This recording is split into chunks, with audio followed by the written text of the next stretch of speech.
Good morning everyone. कोई ऐसा student है जो अभी 12th क्लास में है? कितने स्टूडेंट्स रेगुलर कॉलेज से हैं? एसओएल? ओके, एसओएल से सब है। तो चलिए स्टार्ट करते हैं हमारी प्यारी सी सीए की जर्नी। तो मैं आपको अकाउंट्स पढ़ाऊंगी। हम स्टार्ट करेंगे पेपर नंबर 1 अकाउंट्स से। तो इनको ना आप लोग चैप्टर मत समझो, इनको आप लोग ना अपने दोस्त समझो, ठीक है? कि हमें अकाउंट्स में 100 मार्क्स 90 अबव तक जाने के लिए कितने दोस्त बनाने हैं? 11। हमें 11 अपने दोस्त बनाने हैं। कुछ दोस्त ऐसे हैं जिनसे हम पहले भी मिले हैं, कुछ दोस्त ऐसे हैं जिनसे हम आज पहली बार मिलेंगे।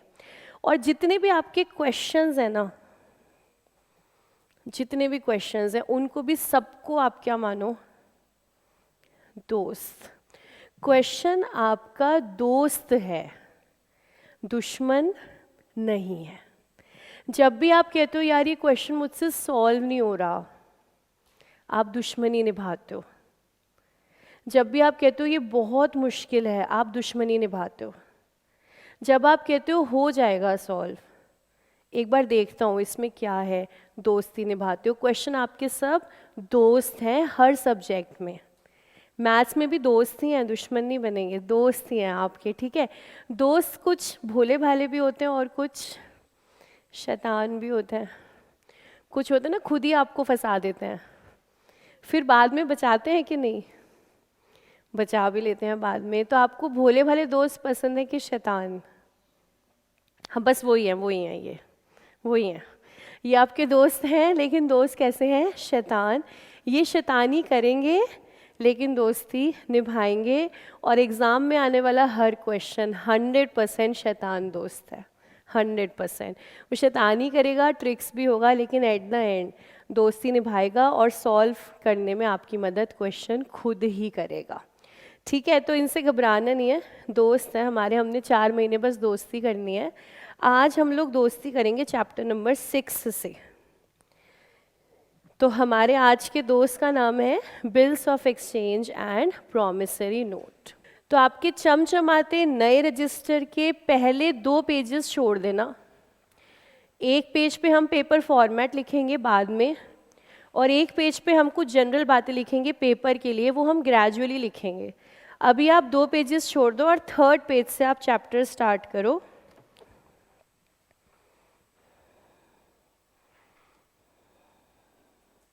हमारे दोस्त का नाम है बिल्स ऑफ एक्सचेंज।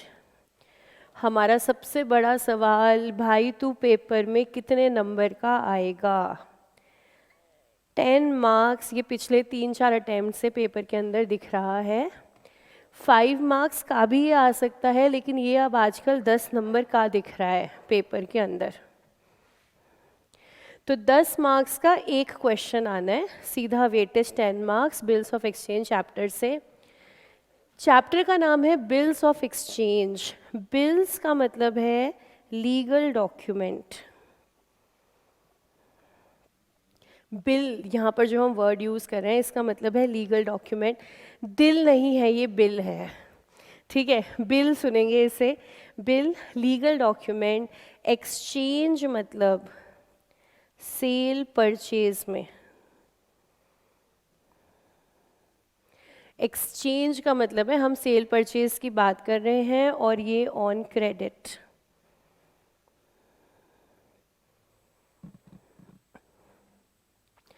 तो 2 जो शब्द हैं यहाँ पर, बिल का मतलब है लीगल डॉक्यूमेंट और एक्सचेंज का मतलब है goods exchanged for money. Money थोड़ी देर बाद आएगी, सामान क्रेडिट की हम बात कर रहे हैं, क्रेडिट ट्रांजैक्शन की। तो क्रेडिट ट्रांजैक्शन कौन सी होती है? जिसमें गुड्स आपको मिल जाते हैं कि नहीं? सामान मिल जाता है, सामान मिल जाता है आपको, लेकिन पैसा बायर कह रहा है मैं अभी नहीं दे सकता, मुझे थोड़ा टाइम चाहिए। अच्छा, अगर ऐसा हो कि सेलर बोले तुम सामान भी बाद में ही ले लेना जब पैसा दोगे, तो उसे क्या कहेंगे? उसे तो हम कहेंगे बस एक कॉन्ट्रैक्ट हुआ है एडवांस में, कॉन्ट्रैक्ट ऑफ सेल हुआ है बस। कि तुम इतना मुझे पैसे दोगे, मैं तुम्हें तब इतना सामान दूंगा। ना तो वो आज कैश सेल है, ना तो वो आज क्रेडिट सेल है। लेकिन अगर हमने सामान दे दिया, पैसा बाद में आएगा, तो वो क्या है? Credit sale. तो क्या आप शिनचैन को जानते हो? जानते हो? अच्छा, बगीरा को भी जानते हो? बॉब द बिल्डर, बैटमैन, क्या बात है यार, सबको जानते हो। तो बताओ शिनचैन के साथ किसका एग्जाम्पल ले? किसका? हिमावारी नहीं, मुझे बी से चाहिए नाम। बी से, क्योंकि वो हमारे सेलर और बायर को रिप्रेजेंट करेगा। भूरी भूरी, ये मुझे नहीं पता क्या नाम है ये। भूरी भूरी, भूरी मैंने तो नहीं देखा ये कैरेक्टर। ये गलत बात है, मुझे याद नहीं आ रहा। नहीं, याद दिलाओ, मैं ऐसे नहीं पढ़ा पाऊंगी। कौन सा कैरेक्टर है ये? भूरी भूरी। चलो शिनचैन के साथ भूरी भूरी लेना है, डन। क्योंकि हमें चाहिए सेलर और बायर, एस और बी, यही हमारे सेलर बायर को रिप्रेजेंट करेंगे, यही हमारे एग्जाम्पल के कैरेक्टर्स हैं। तो अगर आप मेरे साथ साथ लिख रहे हो तो 4-5 लाइंस का गैप देके फिर लिखना। हमारी सेल हो रही है शिनचैन और भूरी भूरी के बीच में, ठीक है। अब आप मुझे बता सकते हो भूरी भूरी ने शिनचैन से क्या सामान खरीदा होगा? कौन सा प्रोडक्ट यहाँ पर है? चोको चिप्स, बहुत बढ़िया। Your good name? Rupali. Rupali बिल्कुल सही से हमें बता रही है, नाम भी और प्रोडक्ट्स भी। तो शिनचैन ने भूरी भूरी को बेचे chocolate chips, choco chips, choco chips, 30,000 रुपये के, ज़्यादा नहीं, ठीक है। 30,000 रुपये का सामान बेचा है। सबसे पहला काम ये है कि सेलर ने बायर को सामान बेचा 30,000 का। बायर ने बोला मैं पैसे नहीं दे सकता अभी। अच्छा, कब दोगे? 1 महीने बाद दे दूंगा पैसे, मैं आज नहीं दे सकता। तो सेलर ने बोला चलो ठीक है, 1 महीने बाद दे दो। तुमने कभी ये सोचा है कि क्रेडिट सेल होता ही क्यों है? कि सेलर मानता क्यों है कि पैसे बाद में दे देना? मना ही कर दे, मना ही कर दे कि पैसे बाद में का कोई हिसाब नहीं है, अभी दोगे तो सामान ले जाओ, नहीं तो रहने दो। क्रेडिट सेल क्यों होता है?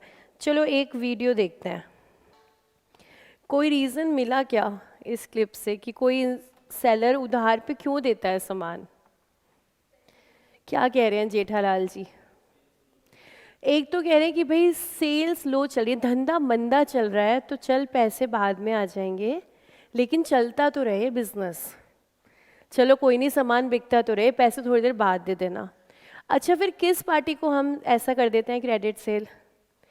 ट्रस्ट होता है और जिसकी क्रेडिट वर्दीनेस होती है। क्रेडिट वर्दीनेस मतलब पेमेंट करने की कैपेसिटी। कैपेसिटी तो है ही इस पर्सन की, ठीक है, वो कह रहा है मैं 1 महीने बाद दे दूंगा, ठीक है, डन। अब प्रॉब्लम ये है कि अगर वो 1 महीना निकल जाए और जब आप उस बंदे को कांटेक्ट करो तो वो बोले आप कौन?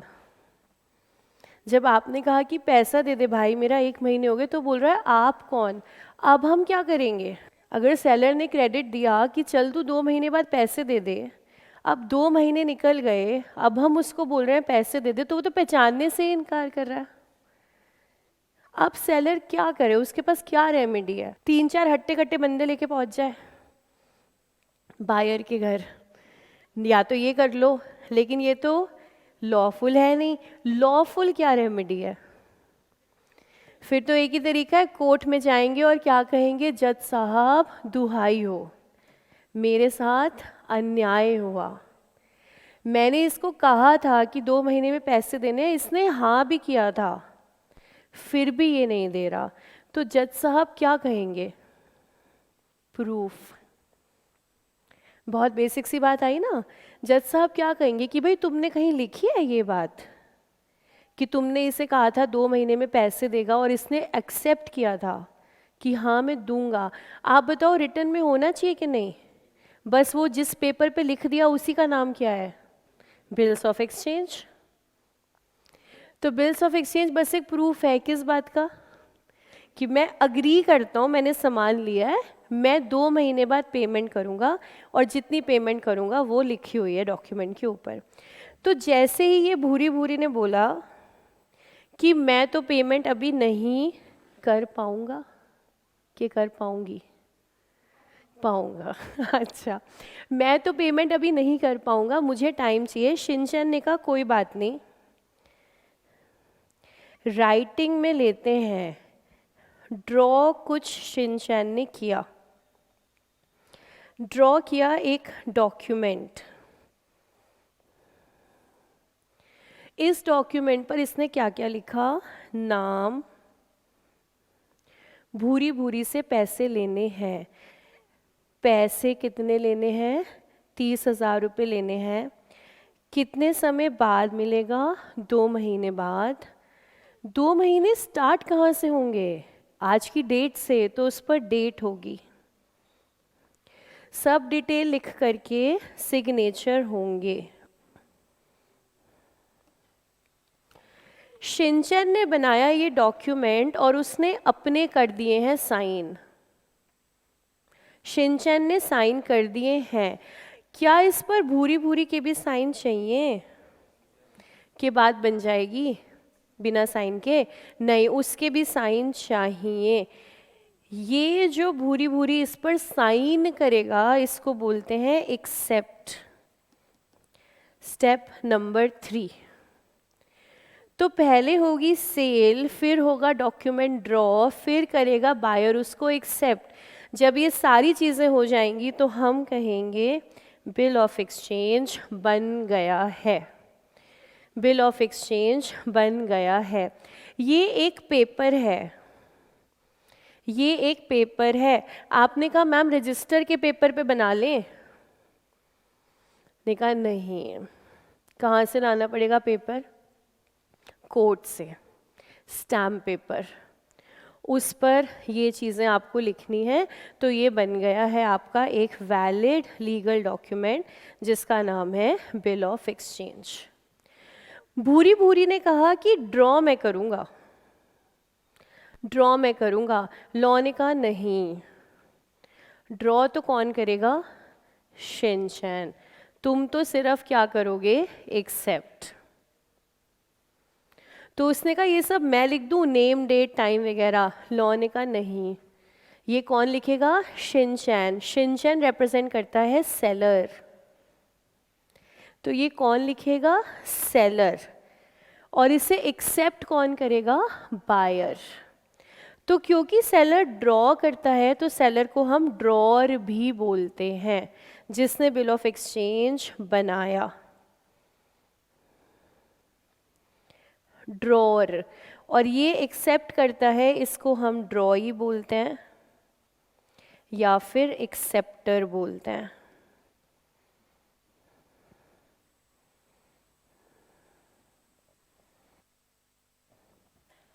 तो जिसने सामान बेचा है वो ड्रॉ करेगा। ड्रॉर कौन है? सेलर। और जिसने सामान बाय करा है वो एक्सेप्ट करेगा, तो वो कौन है? एक्सेप्टर या फिर ड्रॉई। अगर मैं कहूँ ये बिल ऑफ एक्सचेंज एक के लिए एसेट है और एक के लिए लाइबिलिटी, तो किसके लिए एसेट? शिनचैन के लिए। क्यों? क्योंकि उसे पैसा मिलना है। और भूरी भूरी के लिए लाइबिलिटी। ठीक है, ये बन गया एसेट सेलर के लिए, ड्रॉर के लिए यही बन गया लाइबिलिटी। बायर के लिए, क्योंकि ये सेलर के लिए एसेट है तो सेलर इसको बोलता है बिल्स रिसीवेबल।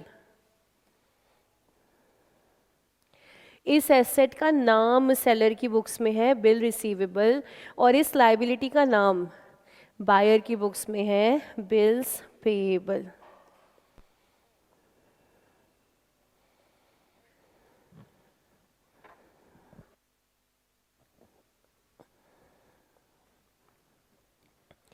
आप घर गए, मम्मा ने पूछा आज क्या पढ़ा? आपने कहा बिल्स ऑफ एक्सचेंज। मम्मी ने कहा उसमें क्या पढ़ा? आपने कहा पूरी क्लास में 2 ही बातें पढ़ रहे थे हम तो, बिल रिसीवेबल और बिल्स पेएबल। मम्मी ने कहा कि अच्छा 2-2 बिल होते हैं? मम्मी ने कहा कि अच्छा 2 बिल होते हैं, तो आप क्या कहोगे? नहीं, बिल तो मम्मा एक ही होता है।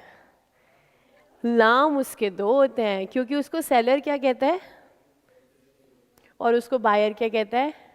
लेकिन कागज का टुकड़ा एक के दो, एक, और उसी कागज के टुकड़े को हम क्या कहते हैं, bills of exchange, bills of exchange. ठीक है, अब बिजनेस चल रहा है, शिनचैन ने सामान बेच दिया भूरी भूरी को, उसने बोला मैं नहीं दे सकता पेमेंट अभी, 1 महीने बाद दूंगा, तो शिनचैन ने ऐसे बिल जो है ड्रॉ कर दिया। ठीक है, इधर शिनचैन को भी कुछ सामान खरीदना है, सेलर भी तो खरीदेगा सामान आगे से तभी तो बेचेगा, ट्रेडर अगर है तो, मैन्युफैक्चरर है तब तो बनाएगा, ट्रेडर है फिर तो वो खरीदेगा। तो सेलर ने जो है, शिनचैन ने जो है सामान अपने लिए खरीदा, मान लेते हैं नोबिता से। ठीक है, नोबिता से, अच्छा चलो डोरेमोन कर देते हैं, डोरेमोन से जो है सामान शिनचैन ने खरीदा, डोरेमोन ने सामान बेचा है शिनचैन को। सपोज अमाउंट सेम है 30,000, 30,000 का ही सामान है जो डोरेमोन ने शिनचैन को बेचा। यहाँ पर शिनचैन को पेमेंट करनी है डोरेमोन को 30,000 की। ठीक है, शिनचैन के पास पैसे अभी नहीं थे, तो उसने कहा कि मैं तुम्हें 1 महीने के बाद पेमेंट कर दूंगा। डोरेमोन ने कहा कि चलो ठीक है 1 महीने बाद पेमेंट कर देना, लेकिन हम एक बिल बना लेते हैं। ठीक है, बिल में अमाउंट कितना आएगा 30,000 और टाइम कितना आएगा 1 महीने। तो शिनचैन ने कहा ये तो मेरे पास बिल है ऑलरेडी, 30,000 का ही अमाउंट है और 1 महीने का ही टाइम है, तो मैं तुम्हें यही वाला बिल दे देता हूँ, नया क्या करना है बना के, तुम ये ले लो। तो क्या शिनचैन दे सकता है? लॉ कहता है हाँ दे दो। क्यों आप नया बिल बनाओगे, आपके पास है ना, आप ये ही दे दो डोरेमोन को। तो डोरेमोन कहेगा मैं क्या करूँ अब इस बिल का, तो शिनचैन कहेगा कि देख 1 महीने बाद मुझे पेमेंट देनी है, किसने, भूरी भूरी ने, मैं उसको बोल दूंगा 1 महीने बाद पेमेंट सीधा तुम्हें मिल जाएगी। यही बात है ना, भूरी भूरी ने पेमेंट शिनचैन को देनी है 1 महीने बाद, शिनचैन ने डोरेमोन को देनी है, तो शिनचैन ने कहा भाई तुम सीधा डोरेमोन को दे देना। इसमें शिनचैन को कोई प्रॉब्लम नहीं, भूरी भूरी को कोई प्रॉब्लम हो सकती है? नहीं, उसने तो 30,000 रुपये देने हैं, शिनचैन को दिए या शिनचैन ने जिसको बोला उसको दे दिए। डोरेमोन को कोई प्रॉब्लम नहीं, उसको पैसे मिलने थे 1 महीने बाद उसको मिल गए। बस ये बिल को ऐसे फॉरवर्ड कर देना, इसी को हम क्या कहते हैं, इंडोर्समेंट।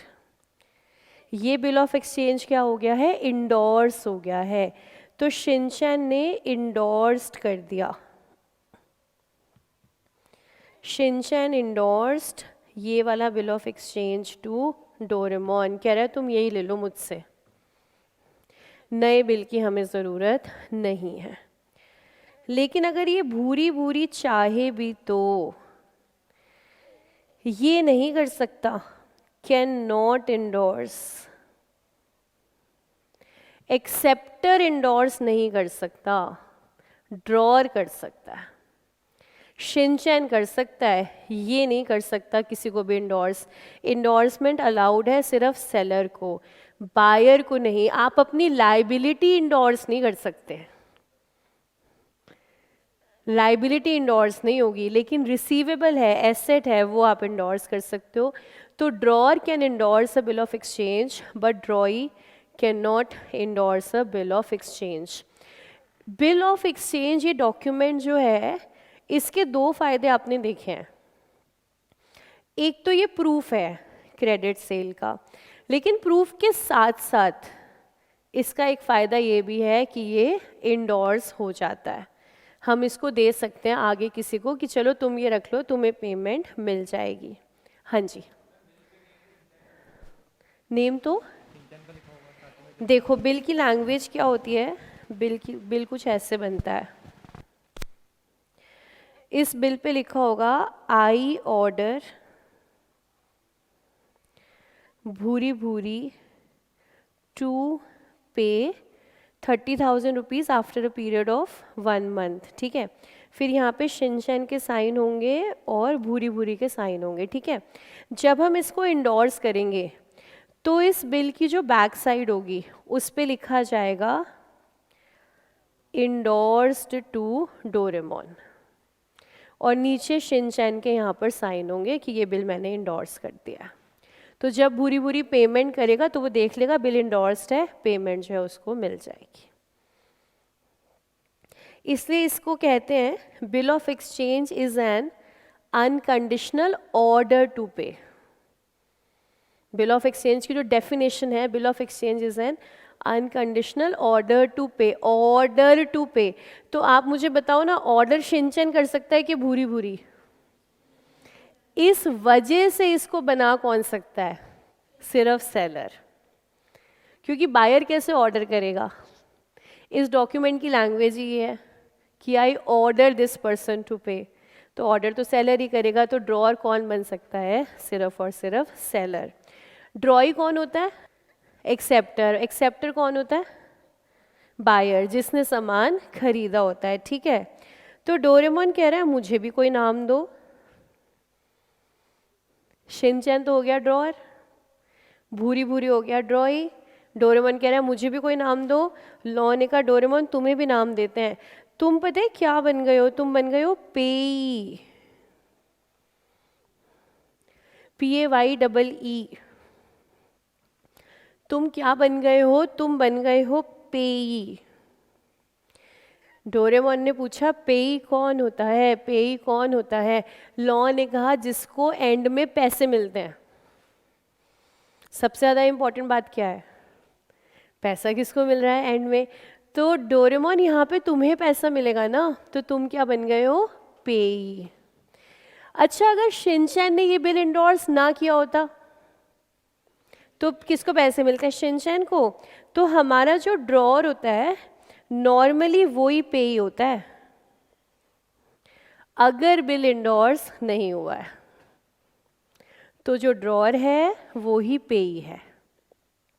लेकिन अगर बिल इंडोर्स हो गया तो जिसको इंडोर्स हुआ है वो क्या बन गया है? पेई। तो पेई मतलब जिसको पैसा मिलेगा, जो पैसा रिसीव करेगा एट द एंड, उसको हम क्या बोलते हैं? पेई।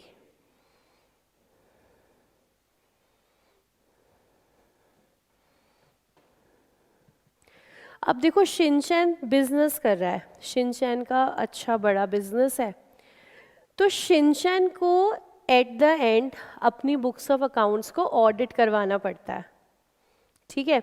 ऑडिट का मतलब क्या होता है? चेक करेंगे कि आपका journal, laser, balance sheet, P&L ये सब सही बना हुआ है या नहीं, इसमें कोई विंडो ड्रेसिंग तो नहीं है, तो चेक करेंगे। चेक करने को मतलब है ऑडिट। ऑडिट दुनिया में एक ही बंदा कर सकता है, CA। ऑडिट दूसरा किसी को अलाउड नहीं है। ऑडिट सिर्फ और सिर्फ कौन करेगा? Chartered accountant. तो शिनचैन तो ऑडिट करवाता ही है, तो शिनचैन के अपने CA हैं जिनसे वो ऑडिट कराता है। तो एक दिन चार्टर्ड अकाउंटेंट से शिनचैन की बात चल रही थी। शिनचैन ने कहा थोड़ा मुझे पैसे की प्रॉब्लम हो रही है, आप बताओ क्या करूं?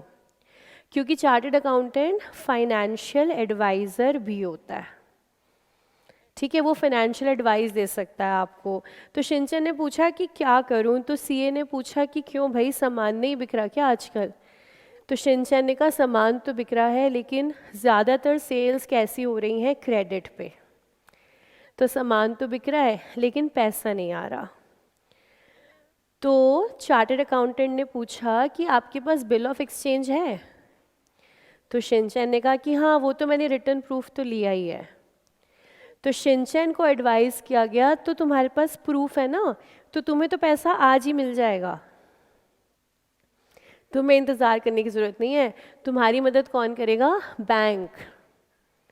बैंक के पास चले जाओ और उनको बोलो मुझे आज पैसे चाहिए, तो बैंक कहेगा दे देते हैं पैसे, कोई बात नहीं, थोड़ा सा इंटरेस्ट काट लेंगे हम, बाकी इसके बदले पैसे मिल जाएंगे। तो मान लो 5 महीने का बिल ऑफ एक्सचेंज है, तो पेमेंट तो बायर तो 5 महीने बाद देगा, लेकिन आपको अगर आज चाहिए तो बैंक जा सकते हो और बैंक आपको पैसे दे देगा थोड़े से कम। तो ये एक और फ़ायदा हो गया बिल ऑफ एक्सचेंज का। तो प्रूफ तो है ही, फिर इंडोर्स भी कर सकते हैं हम इसको, और साथ ही साथ हम इसे बैंक से आज पेमेंट ले सकते हैं, उसी को हम क्या कहते हैं, बैंक से डिस्काउंट करवाना। तो मतलब ये हमारा जो डॉक्यूमेंट है इसके साथ क्या क्या हो सकता है।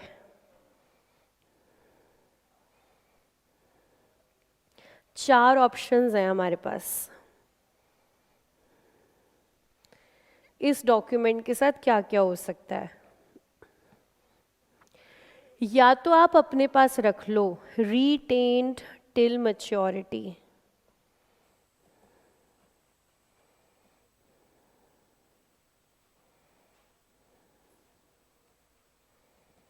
रीटेन्ड टिल मैच्योरिटी, या तो आप इसको इंडोर्स कर दो।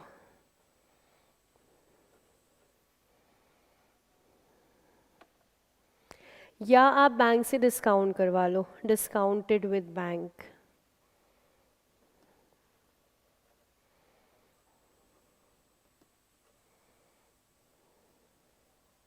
या फिर sent to bank for collection.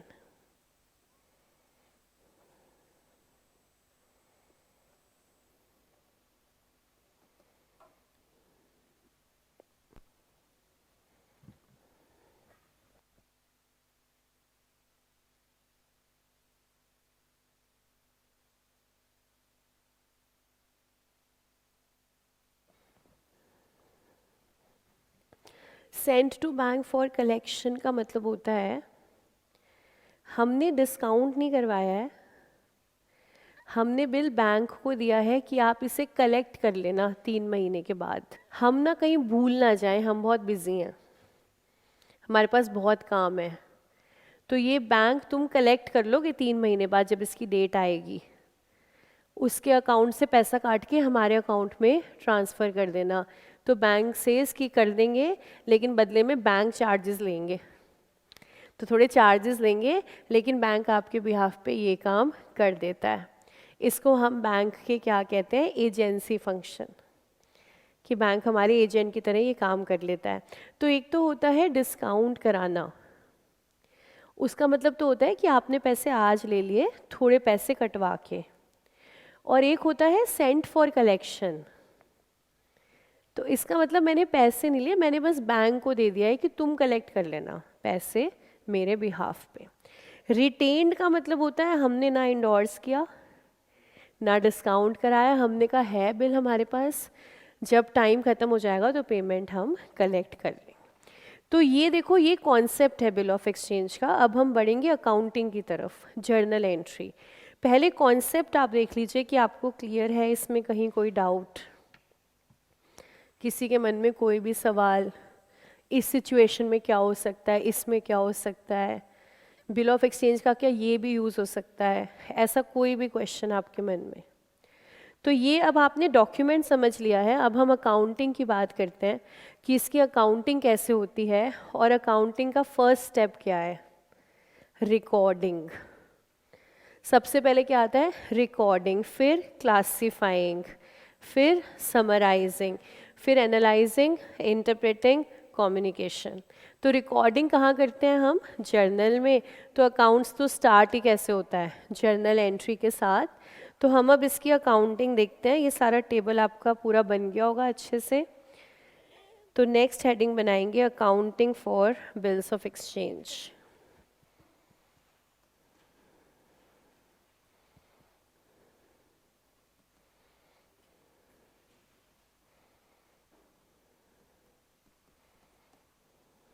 सबसे पहली ट्रांजैक्शन है credit sale.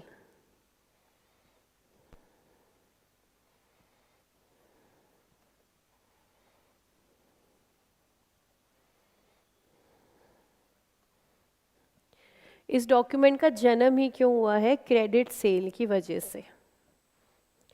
Books of accounts हम दोनों की देखेंगे, ड्रॉअर की भी और ड्रॉई की भी।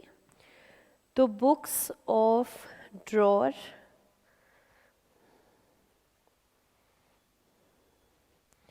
और बुक्स ऑफ ड्रॉई एक्सेप्टर।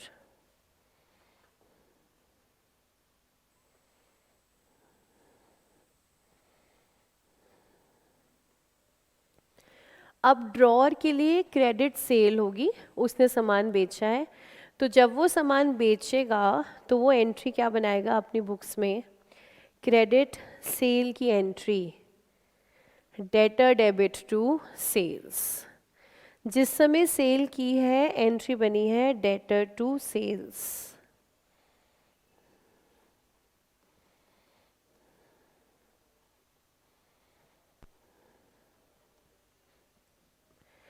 डेटर को डेबिट किया क्योंकि हमारा एसेट है, एसेट हमेशा डेबिट होगा। सेल को क्रेडिट किया क्योंकि हमारी इनकम है, इनकम हमेशा क्रेडिट होगी, तो एंट्री बनाई डेटर टू सेल्स। ड्रॉई की बुक्स में आते हैं, ड्रॉई के लिए क्रेडिट सेल के क्रेडिट परचेज, परचेज सामान क्रेडिट पे खरीदा तो एंट्री बनेगी परचेजेस डेबिट टू क्रेडिटर।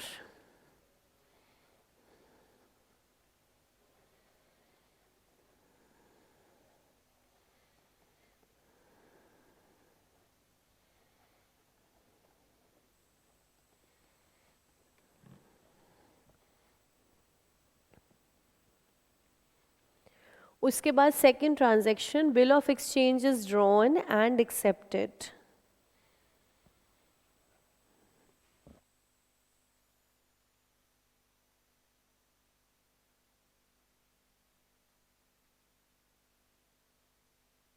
तो ड्रॉअर अपनी बुक्स में एंट्री बनाता है बिल्स रिसीवेबल डेबिट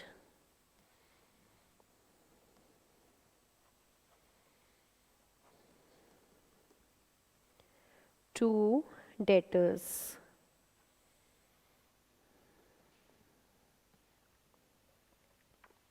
ड्रॉई बनाता है क्रेडिटर्स डेबिट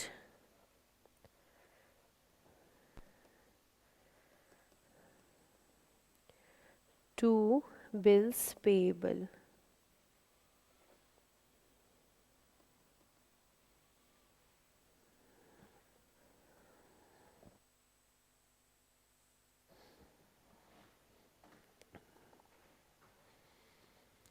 एंट्री क्लियर, कोई डाउट? अच्छा, मैं एक डाउट पूछती हूँ, वो आप आंसर करना। क्या मैं सेकंड ट्रांजैक्शन के समय पर ये एंट्री बना सकती हूँ ड्रॉअर की बुक्स में, BR2 सेल्स?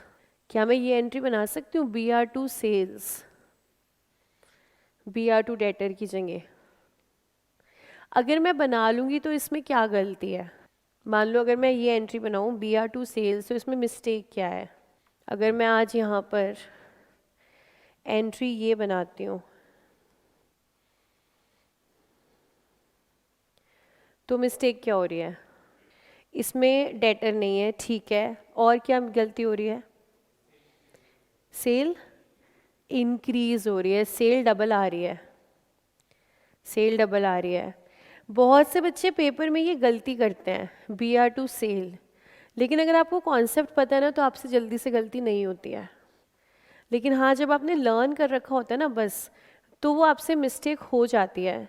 तो अकाउंट्स को जितना आपको अच्छे से करना है ना, उतना ये भी सोचते रहो कि जो जो मैं गलती करता हूँ अगर मैं वो कर दूँ तो उसका क्या इम्पैक्ट है। तो अकाउंट्स जो है ना वो सारा का सारा ना डेबिट क्रेडिट पर बेस्ड है, ये सच्ची बात है, ये कहने की बात नहीं है, ये सच्ची बात है। जिस बच्चे को डेबिट क्रेडिट समझ में आ गया ना, अकाउंट्स उसके हाथ में है, ये सच है। जिसको डेबिट क्रेडिट आ गया ना, अकाउंट्स का कोई भी ट्रिकी क्वेश्चन वो पक्का से हैंडल कर सकता है, उसको डेबिट क्रेडिट पता है। तो अगर मैंने BR2 सेल कर दिया तो यहाँ सेल मेरी 2 बार क्रेडिट हो गई है, मतलब मैंने डबल सेल को जो है रिकॉग्नाइज किया है। इसलिए कभी BR2 सेल नहीं होता, हमेशा BR2 डेटर होता है, ऑलवेज। अच्छा मैम, सीधा BR2 सेल डाल दें? नहीं, पहले बुक्स में आप दिखाओगे कि डेटर है, क्रेडिट सेल हुई है, फिर आप दिखाओगे प्रूफ आ गया है। तो पहले क्रेडिट सेल जाएगी, उसके बाद उसका प्रूफ जाएगा BR टू डेटर। ठीक है, अब इसके बाद क्या कर सकते हैं हम एक्सेप्ट करने के बाद? पहला ऑप्शन है रिटेन टिल मैच्योरिटी, तो आपने अपने पास ही रख लिया, तो फर्दर अब कोई एंट्री नहीं होगी। अब आप वेट करो, कब तक? जब तक बिल मैच्योर ना हो जाए।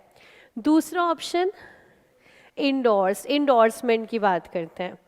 तो सेकंड केस हम कंसिडर कर रहे हैं if bill of exchange is endorsed.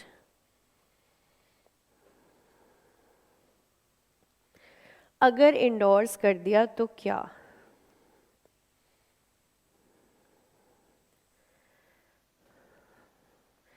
तो इंडोर्स कौन कर सकता है? ड्रॉर। ठीक है, ड्रॉ इंडोर्स नहीं कर सकता, इंडोर्स सिर्फ ड्रॉर करेगा। तो मान लेते हैं अगर ये वाला बिल इंडोर्स हो गया, पहले हमने बनाया था डेटर टू सेल, फिर हमने बनाया था BR टू डेटर, अब इसको हमने बिल को दे दिया, तो बिल तो हमारे हाथ से चला गया, इंडोर्स हो गया, तो टू BR, क्योंकि हमारे हाथ से तो बिल गया, क्रेडिट व्हाट गोज आउट, तो एसेट तो चला गया, तो टू BR। अब डेबिट किसे करें? तो debit the receiver, debit the receiver. Bill किसको मिला था? डोरेमोन को। ठीक है, अब आपने नाम डोरेमोन नहीं लिखना, आपने डोरेमोन की जगह दो ऑप्शन में से सेलेक्ट करना है, या तो डेटर लिख सकते हो या तो क्रेडिटर। तो डोरेमोन शिनचैन के लिए कौन होगा? क्रेडिटर होगा ना, क्योंकि शिनचैन ने डोरेमोन को पैसे देने हैं, तो आप उसके लिए क्रेडिटर हो गए ना। तो यहाँ पर हम क्या लिखेंगे? Creditor to bills receivable. तो यहाँ पर नाम आ रहा है क्रेडिटर।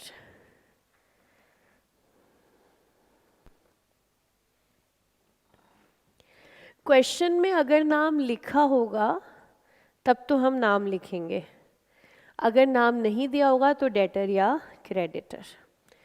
तो उसी हिसाब से एंट्री बनेगी जैसा क्वेश्चन के अंदर इंफॉर्मेशन आ रही है। तो हमारी एंट्री है क्रेडिटर टू BR। अब ये बिल जो शिनचैन ने डोरेमोन को दे दिया, इंडोर्स कर दिया, तो शिनचैन ने तो बना दिया क्रेडिटर टू BR। अब भूरी भूरी को क्या करना है? कुछ नहीं, भूरी भूरी कहता है मुझे क्या करना है, तुमने इंडोर्स कर दिया, मैं क्या करूं? मैंने तो कोई ट्रांजैक्शन ही नहीं करी, अकाउंट्स में रिकॉर्डिंग तो ट्रांजैक्शन की होगी, मैंने तो कुछ किया ही नहीं इसमें, तुम्हारे पास बिल था तुमने दे दिया। तो भूरी भूरी ड्रॉई की बुक्स में no entry of endorsement, drawee तो इंडोर्स कर नहीं सकता, ड्रॉर ने करा तो वो अपनी बुक्स में कोई एंट्री बनाएगा नहीं।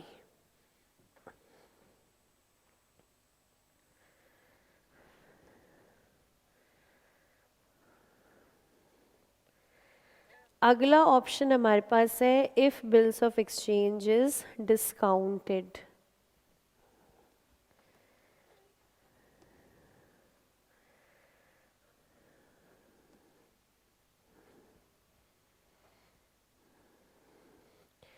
इसमें डिस्काउंट का अमाउंट भी समझना है, कैसे निकालेंगे? तो एक एग्जांपल लेते हैं इसमें, पॉइंट नंबर 4 में मानते हैं विकी कौशल ने बिल ड्रॉ किया कटरीना कैफ पे।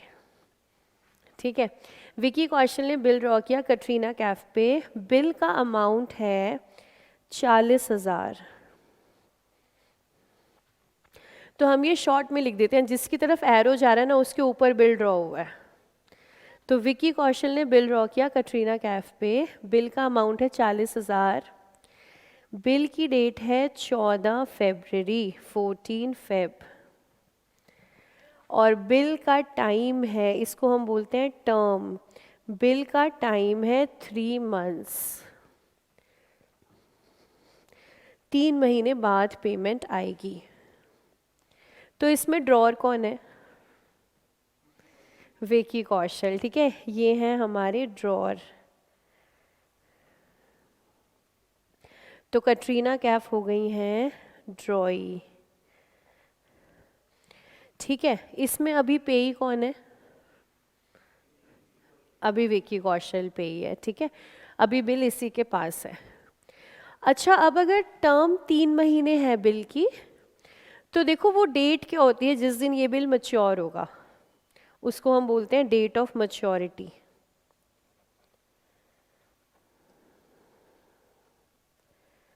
Date of maturity.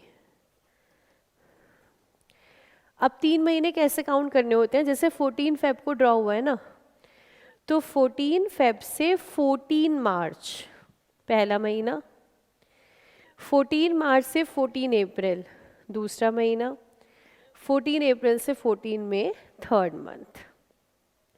तो 3 महीने काउंट कैसे करोगे? 14 फेब है तो 14 मार्च, 14 अप्रैल, 14 मई। फिर बिल में हमेशा 3 डेज ऑफ ग्रेस ऐड होते हैं पेमेंट से पहले हमेशा। तो यहाँ पर 14 मई 3 मंथ्स कंप्लीट हो रहे हैं, बट इसमें 3 डेज ऑफ ग्रेस हम ऐड करेंगे, तो मैच्योरिटी आ जाएगा 17 मई को। बिल ऑफ एक्सचेंज हमारा एक नेगोशिएबल इंस्ट्रूमेंट है। नेगोशिएबल इंस्ट्रूमेंट एक्ट के अंडर ये कवर्ड है। तो वो एक्ट कहता है कि 3 दिन ग्रेस के हम देंगे। किस बात के लिए हम यहाँ पर ग्रेस देते हैं?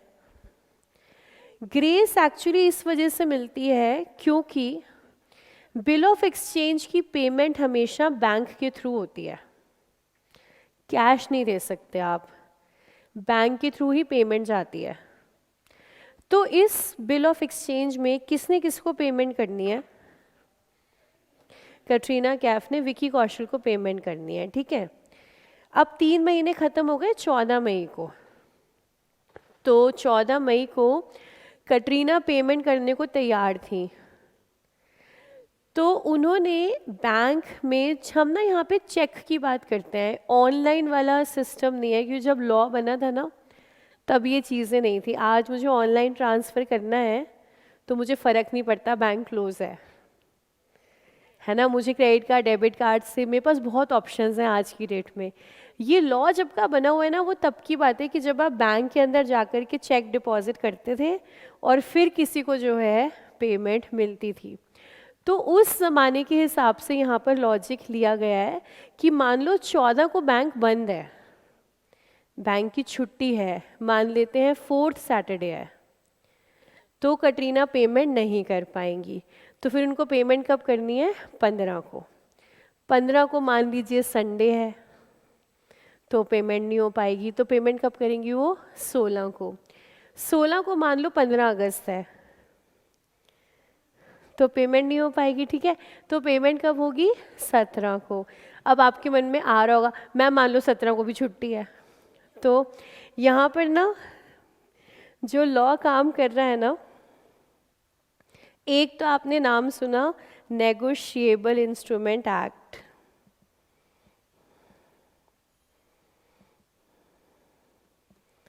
नेगोशिएबल इंस्ट्रूमेंट एक्ट, ये हमारे सिलेबस का पार्ट नहीं है, इसमें मैं आपको समझाने के लिए बता रही हूँ कि एक तो ये लॉ है और दूसरा है हमारा आरबीआई एक्ट।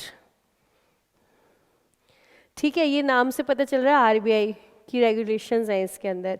एक हमारा होता है बैंकिंग रेगुलेशन एक्ट।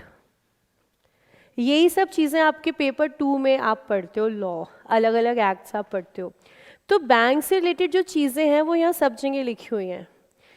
तो जो आरबीआई एक्ट है वो कहता है कि बैंक्स जो है ना वो 3 दिन से ज़्यादा के लिए एक साथ क्लोज नहीं हो सकते।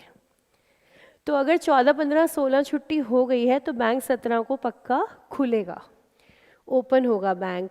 तो इसलिए ग्रेस डेज कितने बनते हैं? 3 बनते हैं। फिर कि मान लो आप 14 को पेमेंट नहीं कर पाए, 15 को कर दो, 15 नहीं कर पाए 16 को कर दो, 16 नहीं कर पाए 17 को कर दो, 17 नहीं कर पाए, आरबीआई एक्ट कहता है ऐसा होगा नहीं, बैंक ओपन ही होंगे, तो आप 17 को पेमेंट कर देना। इसलिए 3 डेज ऑफ ग्रेस है।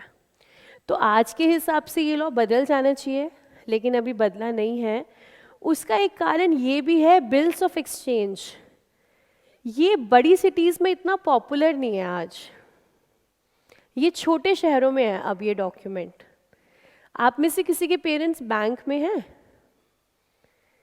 या कोई रिलेटिव्स बैंक में हो तो आप ना उनसे पूछना कि आपने कभी अपनी लाइफ में बिल ऑफ एक्सचेंज देखा है। मोस्टली वो आपको आंसर देंगे हमने तो नहीं देखा। ये दिल्ली, मुंबई, बैंगलोर, ये ऐसी सिटीज़ में ये डॉक्यूमेंट है नहीं ज़्यादा। और बहुत तरीके हैं पैसे लेने के, लोन लेने के, बैंक से उधार ले लो।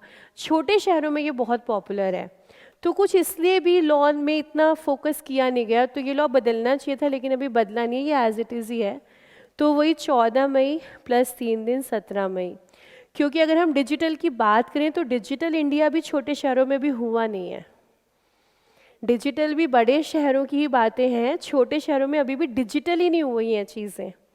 तो जब डिजिटल ही नहीं हुई हैं तो ये लॉ आज भी वैलिड है, जहाँ पर लोग बैंक में जाकर ही काम कराते हैं।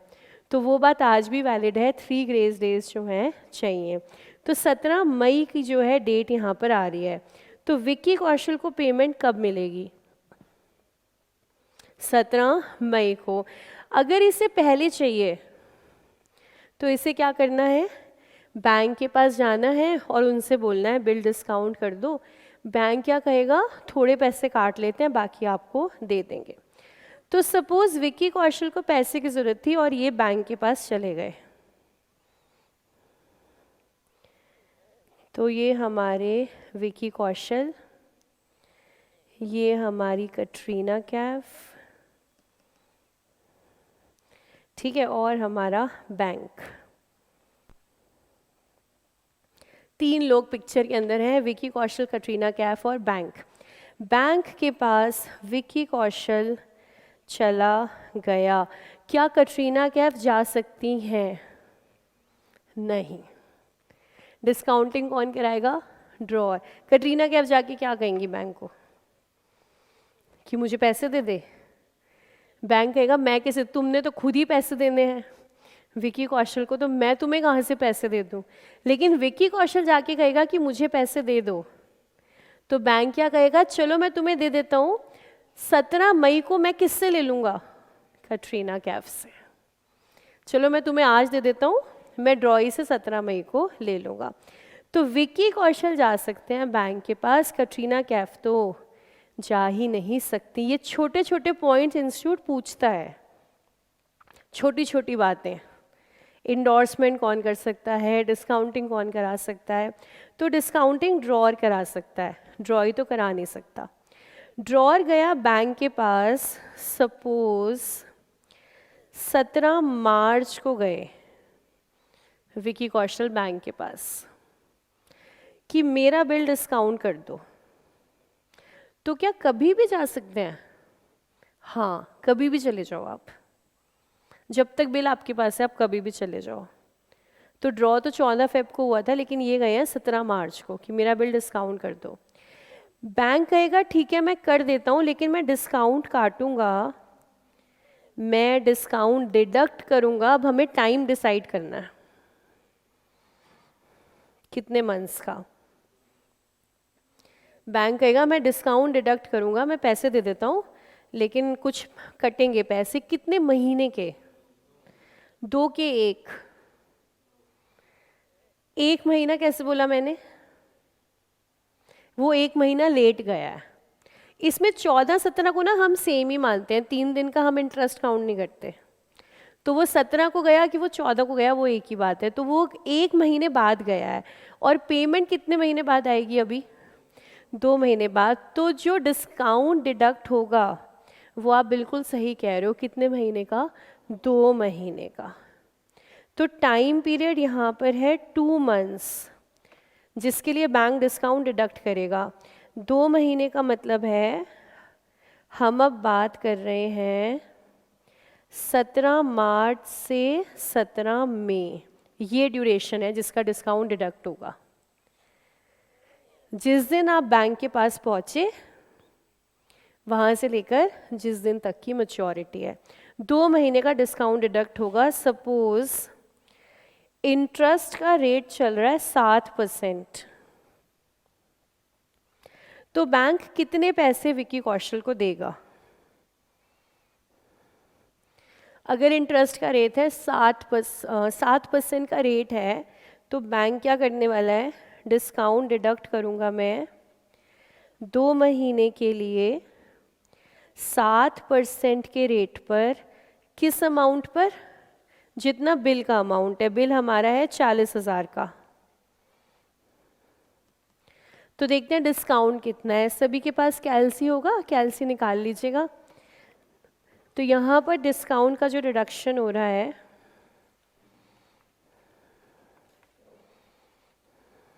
₹467 डिडक्ट होंगे, 466.66 राउंडेड ऑफ 467 डिडक्ट होंगे। तो जो अमाउंट मिल जाएगा 40,000 में से 467 डिडक्ट होकर 39,533, इतना पैसा विक्की कौशल को मिल जाएगा। आपकी कैलसी दिखाइएगा एक बार, सभी बच्चे कैलसी दिखाइएगा। वो वाला पेपर में नहीं चलेगा, ठीक है। तो बेटर यही होता है कि हम ना वही कैलसी पेपर में लेके जाएं जिसमें ना हमारा हाथ सेट होता है 4 महीने। तो आप उसको अभी चेंज कर लोगे तो बेटर रहेगा। बाकी क्लास में कोई प्रॉब्लम नहीं है, लेकिन पेपर में वो नहीं चलेगा, ठीक है। बाकी सबका कैलसी बिल्कुल ठीक है, बट मैंने देखा मोस्टली कैसियो का है सबके पास, है ना। तो अगर बाई चांस ऐसा हो कि अकाउंट्स की क्लास में हमने कोई शॉर्ट कैलकुलेशन सीखी है, वो कैलसी पे आपके नहीं हो रही है या मैथ्स में नहीं हो रही है, तो एक बार मुझे दिखा देना कि इस वाले कैलसी में ये नहीं चल रहा है, तो वो उसका सोल्यूशन मैं आपको बता दूंगी अगर बाई चांस आपका कैलसी अटके। तो अगर आपको लगे अकाउंट्स वाला कोई काम नहीं कर रहा कैलकुलेशन या मैथ्स वाला, तो एक बार मुझे बता ज़रूर देना, उसमें कोई ना कोई प्रोसेस है वो ठीक हो जाएगा। नहीं हुआ तो नया लेना पड़ेगा, बट मोस्ट प्रॉब्ली हो जाएगा। तो आप सिर्फ मेरी नॉलेज में डाल देना कि मैम मेरे कैलसी में ना ये दिक्कत आ रही है, ठीक है। तो अभी तो 467 सबके कैलसी ने दिखा दिया है, तो पेमेंट आएगी 39,533। तो विक्की कौशल की बुक्स में आते हैं, बुक्स ऑफ ड्रॉअर,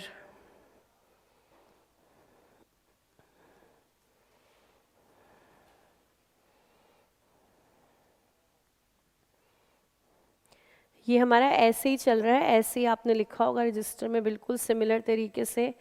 अब ये ड्रॉअर की बुक्स में एंट्री क्या बनेगी, विक्की कौशल की बुक्स में।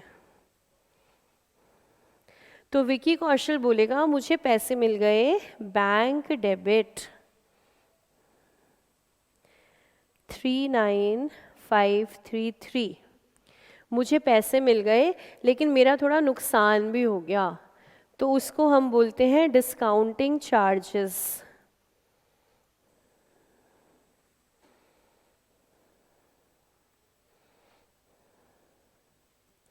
डिस्काउंटिंग चार्जेस डेबिट 467, और बिल हमारा चला गया है to bills receivable.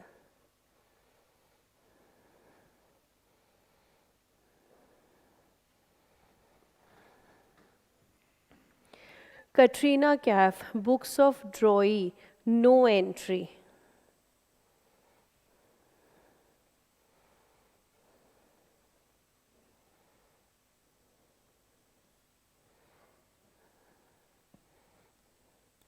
Katrina Kaif ने कोई ट्रांजैक्शन की ही नहीं है, ना तो वो बैंक के पास गई हैं, ना ही उनको कोई पैसे मिले हैं, तो ड्रॉई की बुक्स में no entry.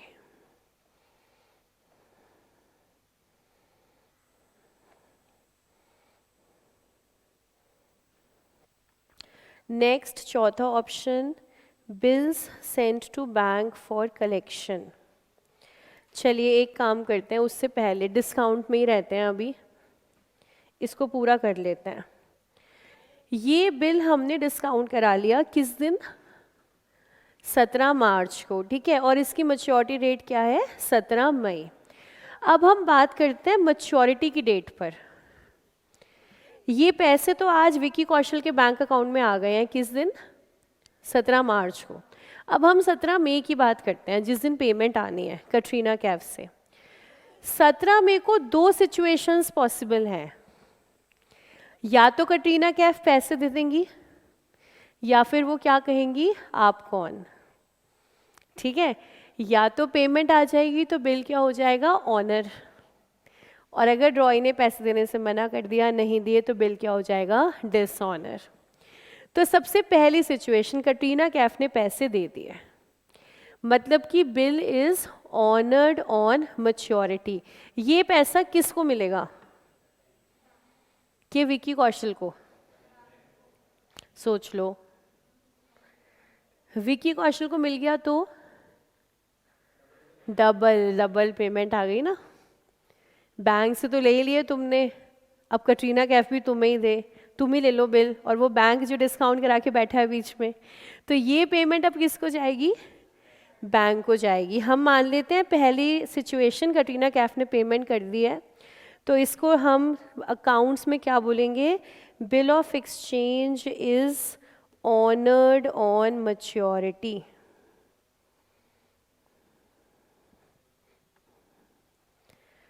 Honoured on maturity.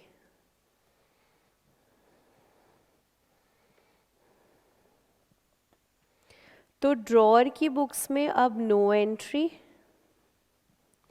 क्योंकि पैसे तो विकी कौशल को पहले मिल चुके थे, और कटरीना कैफ अपनी बुक्स में एंट्री बनाएंगी, बिल्स पेएबल टू बैंक।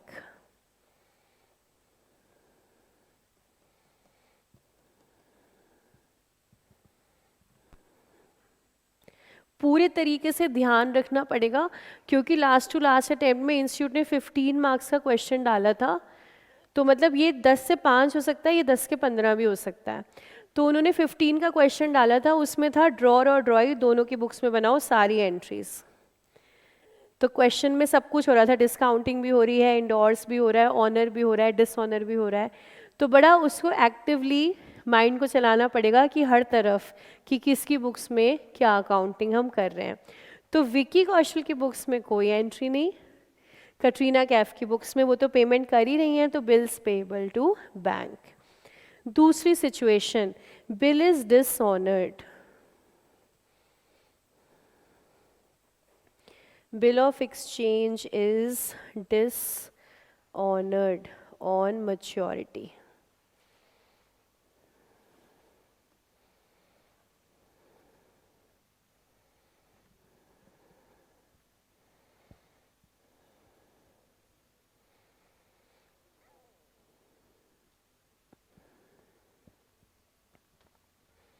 सत्रह मई की डेट है, पहले बैंक गया था कटरीना कैफ के पास, कटरीना कैफ ने पेमेंट दे दी थी, बिल ऑनर हो गया था।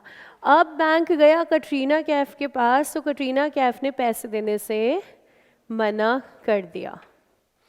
बैंक यहाँ पर गया और ड्रॉई ने बिल क्या कर दिया, डिसऑनर। अब किसका नुकसान हुआ, किसका नुकसान हुआ, अब बैंक का, विकी कौशल का नहीं। तो विकी कौशल तो डांस करने लग गया, कह रहा मेरे पास तो पैसे आ गए, मुझे क्या चिंता है, कटरीना कैफ ना दे, मेरे पास तो पैसे आ गए। विकी कौशल खुश। बैंक ने कहा ओ भाई विकी कौशल, एक मिनट, हमने बैंक डिस्काउंट करके, हमने बिल, बैंक नहीं, हमने बिल डिस्काउंट करके दिया था, क्यों, कि भाई हमें पैसे मिलेगा। अब तुम्हारा जो डेटर है वो पैसे नहीं दे रहा, कटरीना कैफ विकी कौशल की बुक्स में डेटर होंगी, अब तुम्हारा डेटर पैसे नहीं दे रहा, तो मैं नुकसान नहीं सहूंगा, मैं नुकसान नहीं सहूंगा, मैं मेरे पैसे तो आज ही लूंगा, 17 मई को।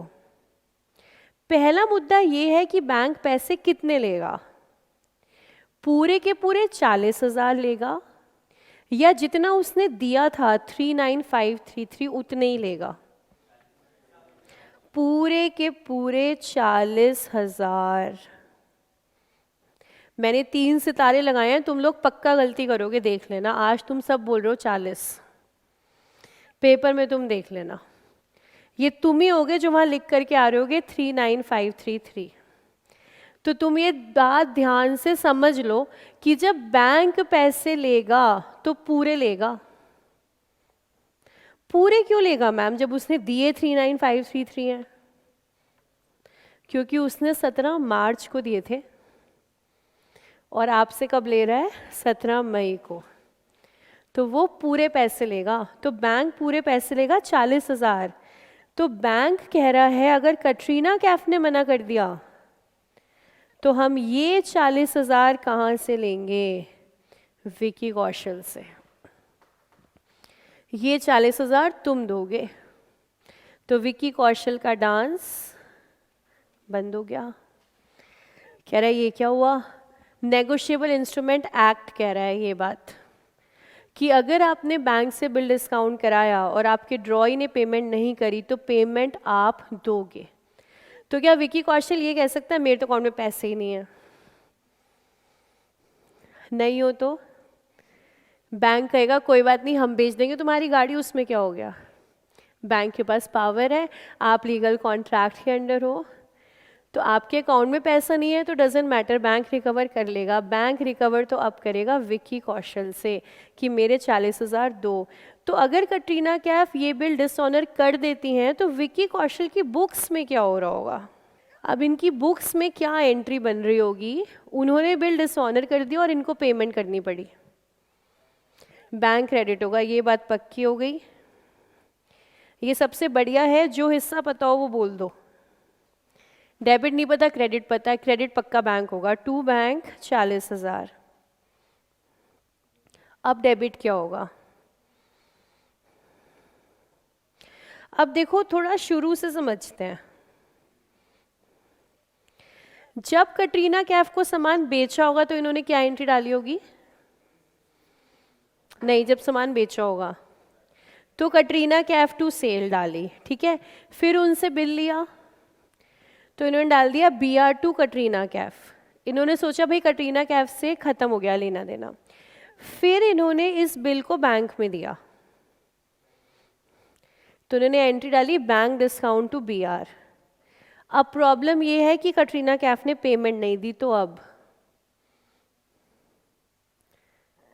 अब उनको बुक से जाने दें कि वापस लेकर के आए? अब वापस लेकर के आओ ना। हमने पहले आपको जाने दिया था कि हमें लगा बात खत्म हो गई। अब आप हमारी पेमेंट नहीं दे रहे ना, तो आप वापस बुक्स में डेटर बनोगे। तो एंट्री क्या बनेगी? कटरीना कैफ डेबिट, मतलब कि डेटर डेबिट टू बैंक। तो यहाँ वापस से डेटर डेबिट। हमारा एग्जाम्पल में 40 का अमाउंट चल रहा है, एंट्री बनेगी डेटर टू बैंक। अमाउंट यहाँ पर बस ये ध्यान रखना है फुल अमाउंट ऑफ बिल है, डिस्काउंट के बाद वाला नहीं।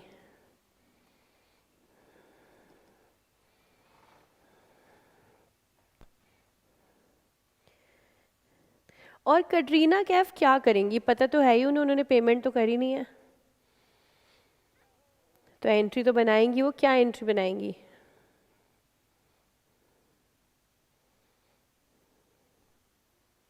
उनकी बुक में क्या चल रहा है देखें। इन्होंने पहले किया होगा परचेजेस टू विकी कौशल, फिर किया Vicky Kaushal to bills payable. बस इतना हुआ है इनकी बुक्स में। अब क्या करें? Bills payable to Vicky Kaushal. Yes, आपने बिल तो पे करा नहीं है तो बिल तो खत्म हो गया, लेकिन क्रेडिटर तो वापस से पैसे मांगेगा अपने। तो इनकी बुक्स में एंट्री क्या बनेगी? BP debit to creditor to Vicky Kaushal.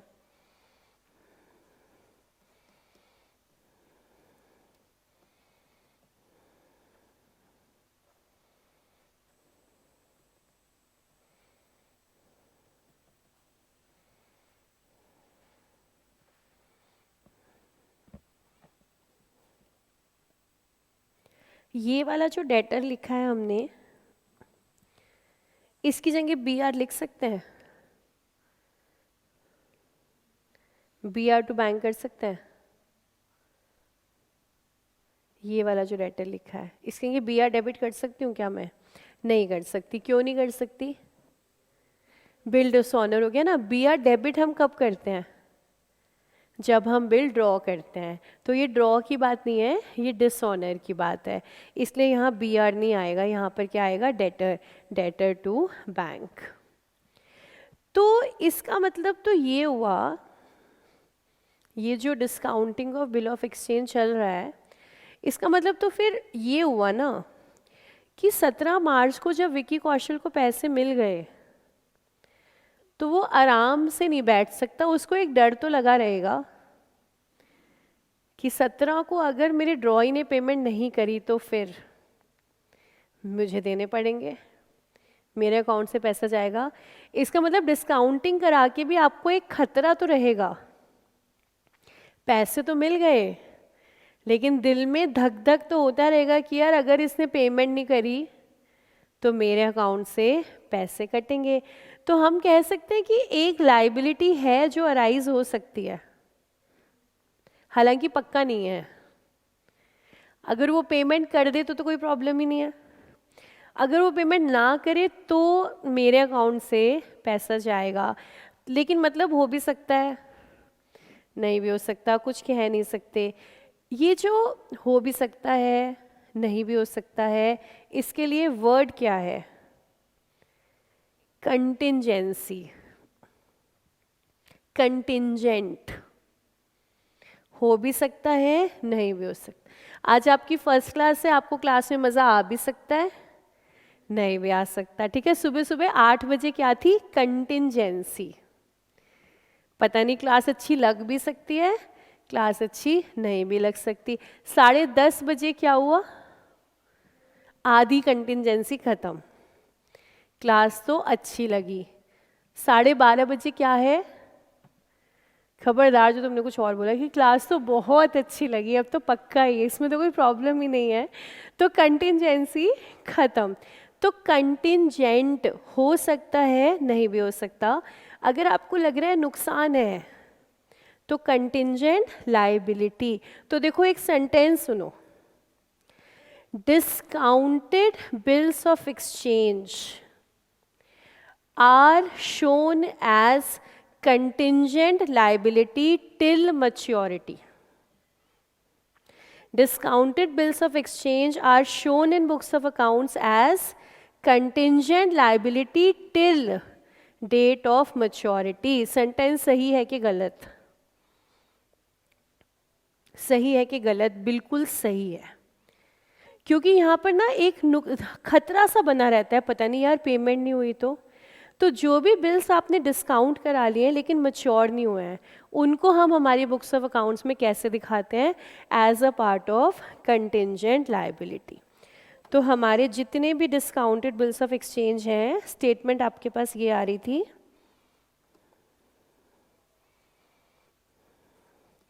discounted bills of exchange are shown as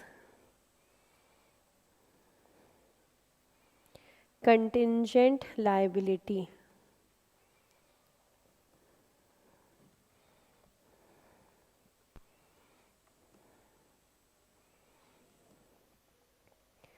till date of maturity.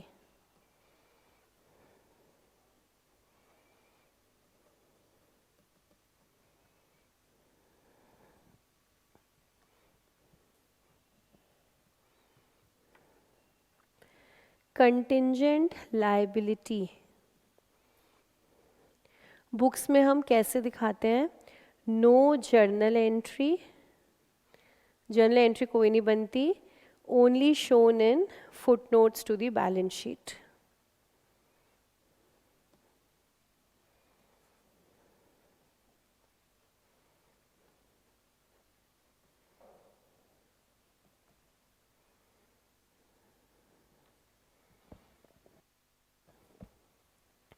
तो डिस्काउंटेड बिल्स को हम कंटिंजेंट लायबिलिटी दिखाते हैं, लेकिन इसका मतलब क्या हुआ, हम शो करते हैं, हम एंट्री कोई नहीं बनाते। ये बैलेंस शीट के नीचे लिखा रहता है एक लाइन कि हमने इतने के बिल्स डिस्काउंट करा रखे हैं जिनकी मैच्योरिटी डेट अभी तक आई नहीं है। अब बताओ डाउट।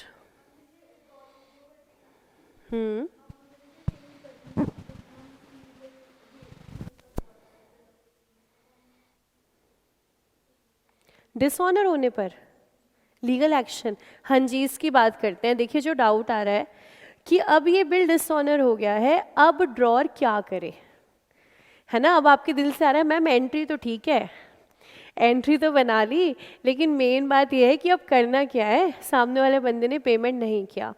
आपको क्या लगता है क्या करें इस केस में? जब आपने एक टाइम दिया होता है किसी को, वो पेमेंट नहीं करता, तो क्या करें अब? क्या लगता है आपको? कोर्ट चले जाएं? ठीक है, और कुछ? अच्छा, कितने बच्चों को लगता है कोर्ट चले जाएं? बाकी बच्चे क्या कह रहे हैं? सीधा एसेट बेच दोगे तुम उसके, बिना कोर्ट जाए? भाई तुमने सामान क्या बेच दिया, तुम तो घर जाके एसेट ही बेच दोगे उसके। अच्छा, और कोई ऑप्शन? मतलब फिर मैं ये मान लूँ पैसा कभी नहीं आएगा, कुछ ना करूँ सीधा बैड डेट मान लूँ, कि क्या कर सकते हैं अब? खुद से जाके, अब इसको ना आप लोग ऐसे समझो, अब अपने ऊपर लेकर देखो। मान लो मैंने आप सबसे कहा कि कल थर्सडे तक सबको बैलेंस फीस देनी है, मान लो ये बात हुई है हमारी, ठीक है, और आप नहीं देते, अब मुझे क्या करना चाहिए बताओ? अपने पे आती है तो बात समझ में आती है। अब नहीं कहा आपने मैम हमें कोर्ट ले जाओ, नहीं कहा ना, क्या लगा आपको? मैम थोड़ा टाइम देना चाहिए, यही प्रैक्टिकली भी होता है। अब जैसे यहाँ बिल डिसऑनर हो गया ना, अब बात करेंगे ड्रॉई से, ड्रॉई खुद भी बात करेगा कि मैं पैसे नहीं दे पा रहा, तो फिर उससे पूछेंगे भाई कब पैसे दे सकता है, पैसे तो दे। अब मान लो वो बोलेगा मुझे टाइम दे दो 1.5 महीने का, और तो क्या बोलेगा ड्रॉर कि चल ठीक है टाइम ले ले, लेकिन थोड़ा सा इंटरेस्ट मैं लूँगा, अब तू 1.5 महीने बाद पेमेंट कर दे, लेकिन मुझे अब 500 रुपये एक्स्ट्रा दियो इंटरेस्ट के।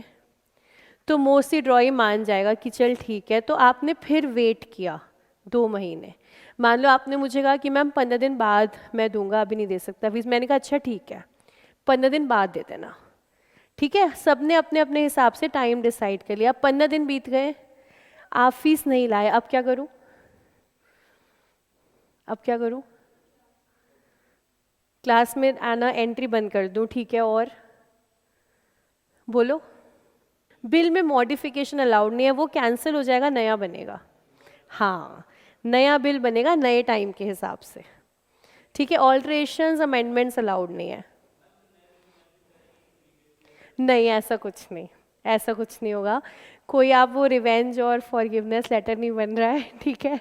कोई उसमें डिटेल नहीं आएंगी पहले क्या हुआ था, वो आपकी नरेशन में आएगी, जर्नल एंट्री के नरेशन में आएगा कि इस बिल को कैंसिल करा है ड्रॉई ने और हमने इस वजह से नया बनाया है। उसको टर्म यूज़ करते हैं रिन्यूवल, RENEWAL, रिन्यूवल। तो रिन्यूवल वही होता है जब ड्रॉई कहता है मैं दे नहीं सकता, तो पुराना कैंसिल, नया ड्रॉ करेंगे, ठीक है। तो अब हम ये बात कर रहे थे कि मान लो फिर भी फीस ना दो आप, तो क्या करें? तो एक आपने कहा कि भाई क्लास में आना बंद कर दो, और कोई ऑप्शन? किसी को ऐसा लगता है फिर टाइम दे दो 15 दिन? हाँ, ऐसा होगा, ऐसा करना ही चाहिए, प्रैक्टिकली ज़िंदगी ऐसी ही चलती है। क्योंकि जो क्लासरूम में बैठ के लगता है ना आसान कि चल यार कोर्ट चलें, क्लासरूम में बैठ के लगती है पिकनिक कि चल नहीं दिया ना, चल कोर्ट चलते हैं। कोर्ट जाना कितना मुश्किल है उस बात को आप समझिएगा। हमारे यहाँ पर एक केस जो लगा होता है उसकी नेक्स्ट डेट कोई 4 महीने बाद आती है, कोई 5 महीने बाद। डेट्स ऐसे मिलती हैं आपको, जिस दिन आपकी डेट है उस दिन अगर जज साहब छुट्टी पर हैं तो उसका कोई ग्रेस नहीं है, अगली डेट मिलेगी जो फिर से कब मिलेगी, 4 से 5 महीनों के बाद। तो एक समझदार इंसान को लगता है मैं कोर्ट भी चला गया तो भी मुझे 2-3 साल से पहले कुछ नहीं मिलना, ये बंदा कह रहा है 2 महीने बाद दे दूंगा, भाई तू ही ठीक है, तेरी बात ठीक। वो कह रहा है 3 महीने बाद दे दूंगा, मैं वेट कर लेता हूँ। और इसका नेगेटिव भी है, बायर इसी का फ़ायदा भी उठाता है, बायर फ़ायदा भी उठाता है कि तू चला जा कोर्ट, तू क्या कर लेगा, मेरा कुछ नहीं हो सकता 2-3 साल तक। लेकिन हम बात करते हैं अच्छी इंटेंशंस के साथ कि बंदा नहीं दे पाया तो कोई बात नहीं, आप थोड़ा टाइम दे दो, आप फिर थोड़ा टाइम दे दो, मैं यही समझूं कि आप फीस नहीं दे पा रहे, कोई प्रॉब्लम होगी, रादर कि मैं क्लास में आना बंद कर दूं। ये मैं ना करूं कभी भी। बच्चा क्लास में आता रहे, मैं ही ये समझूं कि कोई प्रॉब्लम होगी, चलो कोई बात नहीं, आप दे देना दे देना। करते करते 30th अप्रैल ही आ गई, बैच ही खत्म हो रहा है हमारा। अब आप कह रहे हो कि मैम 15 दिन बाद, तो मैं क्या कहूँगी कि चलो फिर कोर्ट में ही मिलते हैं। अब फिर कोर्ट में ही मिलेंगे। जब आपको लगता है यार लास्ट रिजॉर्ट आ गया, बंदा दे ही नहीं रहा पैसे, तो कोई ऑप्शन ही नहीं है, तो क्या करें, कोर्ट जाएंगे, जिसमें भी 20,000, 25,000, 50,000 अमाउंट्स हम लोग ऐसे ही छोड़ देते हैं, क्योंकि लॉयर की फ़ीस कितनी कितनी है। मुझे लगे यार 50,000 रिकवर कराने के लिए 3 लाख मैं लॉयर को फ़ीस दूंगी, छोड़ जाने दे, क्योंकि यहाँ का लॉ ना सही उसका भी तो चल रहा है, कर्मों का फल उधर भी तो है, उसकी भी तो अदालत चल रही है। तू मेरे पैसे लेके जाएगा कब तक, जा ले जा, चुकाना तो तुझे भी पड़ेगा। कर्मा किसको छोड़ रहा है, किसी को नहीं, ले जा कोई बात नहीं। मैंने किसी का नुकसान किया होगा, मेरे हाथ से चले गए, कोई बात नहीं, बचेगा तू भी नहीं, छोड़। हम ये सोच के तसल्ली कर लेते हैं हमने भी किसी का किया होगा, जाने दे। तो बिजनेस में कोर्ट तक हम जल्दी से जाते नहीं, फ़ायदा नहीं है, वेट करेंगे, नया बिल बनाएंगे। तो आई होप आपको समझ में आ गया होगा क्या करें, है ना। पैसे मांग रहे हैं, पैसे नहीं दे रहा बंदा, क्या करें, ये तो बिजनेस में हर रोज़ की बात है। क्रेडिट ना दें उससे काम नहीं चलता, क्रेडिट ना दें तो कस्टमर कहता है वो दे रहा है, मैं उसके पास चला जाऊंगा, छोड़ो। तो इसलिए ये सिनेरियो है जो प्रैक्टिकल चलता है। ठीक है, इतनी एंट्रीज एकदम क्लियर। अब ये बताओ, if endorsed bill is honoured on maturity, देखो ज़रा अगली अकाउंटिंग, अगला हम ट्रांजैक्शन देख रहे हैं। If endorsed bill of exchange, if endorsed bill of exchange is honored on maturity,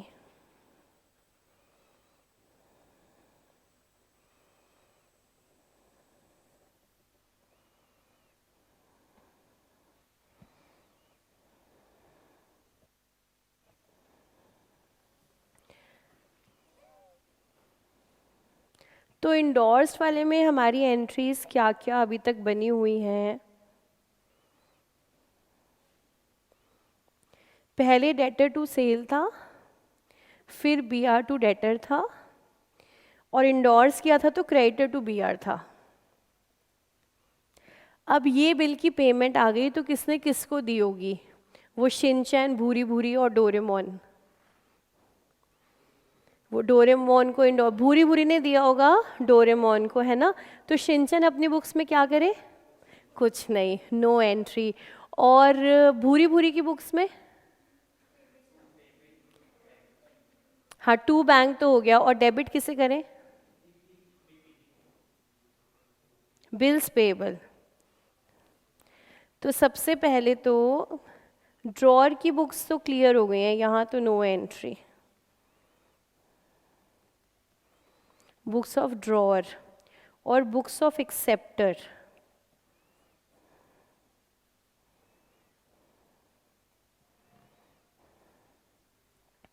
तो पेमेंट गई है इसलिए टू बैंक, और डेबिट करेंगे हम बिल्स पेबल को, बिल्स पेबल टू बैंक। क्योंकि यहाँ पर हमने इनकी बुक्स में अभी क्या करा हुआ है, purchases to creditor, creditor to BP. Endorsement की एंट्री कोई नहीं हुई थी, तो अब सीधा बीपी टू बैंक। लेकिन अगर यही बिल डिसऑनर्ड हो जाए,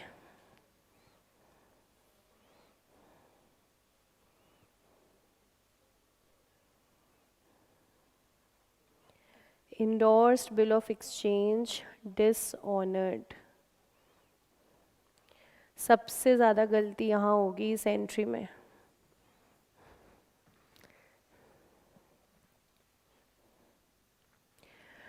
तो शिनचैन ने बिल दे दिया था डोरेमोन को, और ये बिल हो गया डिसऑनर। भूरी भूरी ने पेमेंट नहीं करी, तो शिनचैन की बुक्स में पता है क्या हुआ, जो डेटर था ना तो उसने पेमेंट करी, और जो हमें लग रहा था कि हमने क्रेडिटर को पेमेंट कर दी उसको भी पेमेंट नहीं हुई। तो हमारी बुक्स में डेटर फिर से डेटर बन जाएगा, क्रेडिटर फिर से क्रेडिटर बन जाएगा, और एंट्री बन जाएगी डेटर टू क्रेडिटर। इस बिल के डिसऑनर पर एंट्री बनेगी डेटर डेबिट टू क्रेडिटर।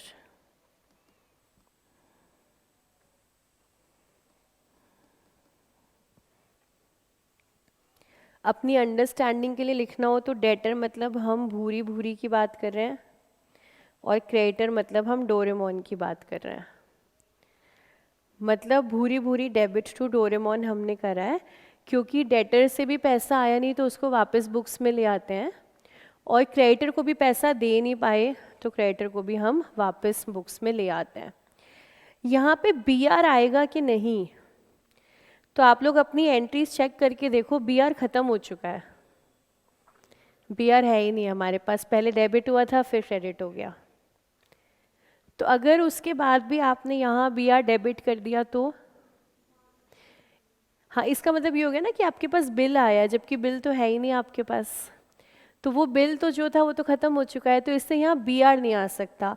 यहाँ मिस्टेक यही होगी, आप लोग ना यहीं फंसोगे कि यार कहाँ पे डेटर लिखना है, कहाँ बी आर लिखना है, क्योंकि क्वेश्चन का लेवल बहुत टफ है, बहुत ऊपर लेवल के क्वेश्चंस है। तो आप वहाँ पे हमेशा फंस जाता है बच्चा कि मैं क्या करूँ, यहाँ डेटर लिखना है, यहाँ बी आर लिखना है, क्या करना है। तो आप जितना समझ के चलोगे ना उतना आपको आसानी रहेगी। अब यहाँ बी आर आ ही नहीं सकता क्योंकि बी आर तो पहले से कैंसिल हो चुका है, मतलब ही नहीं है। तो यहाँ पर क्या आएगा, डेटर टू क्रेडिटर। और इधर हम बात करें बुक्स ऑफ एक्सेप्टर,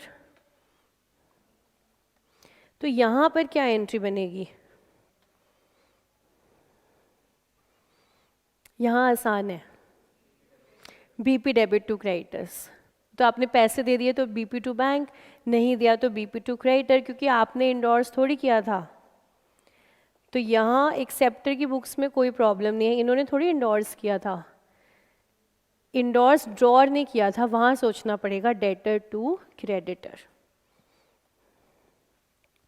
जो भी चीज़ें मैं रेड से लिखूंगी वो या तो बहुत इम्पॉर्टेंट है या फिर वो बहुत बड़ी एरिया ऑफ मिस्टेक है, वो आप लोग ध्यान रखना।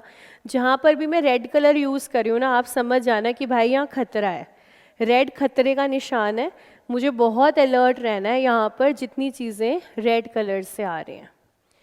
देखो ये entry clear, endorse bill of exchange dishonoured.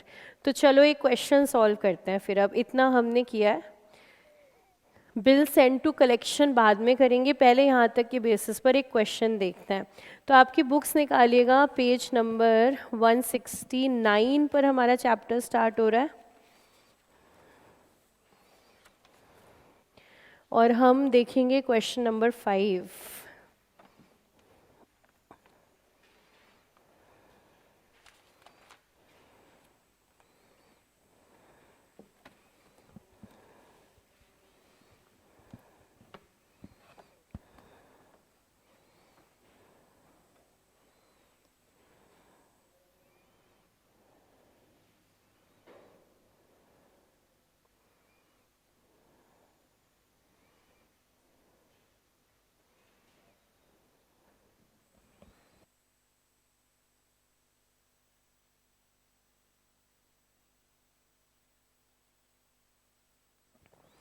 Question number 5. Generalize the following transactions in K. Katrak's books. Books ध्यान रखेंगे, के कात्रक की बुक्स में हमें एंट्री बनानी है। अब फर्स्ट ट्रांजैक्शन देखिए, Katrak's acceptance to Basu for 2500 discharged by a cash payment of 1000 and a new bill for the balance plus ₹50 for interest. तो सबसे पहले ये समझना पड़ेगा कि इस ट्रांजैक्शन में कात्रक ड्रॉर हैं कि ड्रॉई हैं। सबसे पहला सवाल वो है कि आप ड्रॉर हो कि आप ड्रॉई हो। तो कितने बच्चों को लगता है कात्रक ड्रॉर है? कातरक ड्रॉर है, ड्रॉर, ड्रॉ ही है, कैसे पता चला? एक्सेप्टेंस, यस बिल्कुल सही। अगर कातरक ने एक्सेप्ट करा हुआ है, कातरक एक्सेप्टेंस है, तो फिर आप डेफिनेटली क्या बन गए हो? एक्सेप्टर। इसका मतलब ड्रॉई। तो 1 मिनट ये देख लो कि ऑलरेडी जर्नल एंट्री क्या बनी हुई है। इससे पहले कि हम इस बिल की पेमेंट की बात करें, अभी तक बुक्स में एंट्री क्या चल रही होगी? शुरू से शुरू करें, बहुत बढ़िया, शुरू से देखते हैं। हाँ, जितना गहराई में जाओगे उतना अच्छा ही है। तो क्वेश्चन नंबर 5, फर्स्ट ट्रांजैक्शन। पहले थोड़ा सा हमारे लिए कि भाई अभी तक हुआ क्या है बुक्स के अंदर। तो कातरक एक्सेप्टेंस टू बासु है, तो मतलब कातरक ने सामान खरीदा होगा तभी वो एक्सेप्ट कर रहा है। तो उसने पहले तो एंट्री क्या डाली होगी? Purchases to Basu. ये इसने पहली एंट्री डाली होगी। फिर इसने बिल दिया, एक्सेप्ट किया इसने बिल, तो इसने कर दिया Basu to bills payable, Katrak acceptance to Basu, ये इसने कर दिया है। ये किसने अमाउंट का बिल आ रहा है? 2500।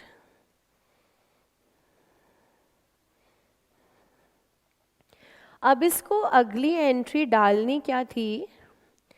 अगर रेगुलर पेमेंट चल रही होती तो हमारी एंट्री अब डलती बिल्स पेएबल टू बैंक।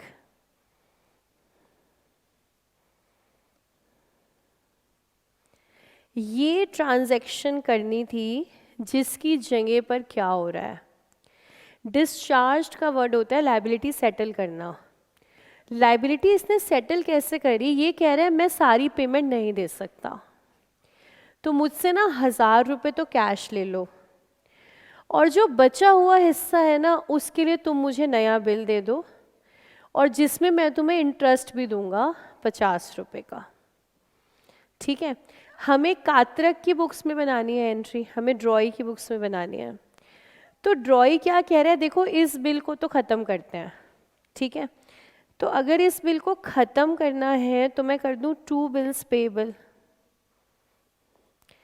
या बीपी डेबिट। बिल पेएबल ख़त्म करना है तो टू करूं कि डेबिट करूं? नहीं, टू से क्रिएट होता है, टू से क्रिएट होता है। वो आप लोगों को सिखाने के लिए मैं मोस्टली गलत चीज़ें लिख देती हूँ हमेशा पहले। ठीक है, ये समझ जाना, मैं मोस्टली गलत लिख दूंगी मैं, कि जिससे आपको लगे मैम ने लिखा है तो यही होगा, लेकिन नहीं, आपको अपने लॉजिक पे चलना है कि डेबिट क्रेडिट के हिसाब से क्या चल रहा है। तो मुझे बिल ख़त्म करना है तो बिल को हम क्या कर देंगे? डेबिट।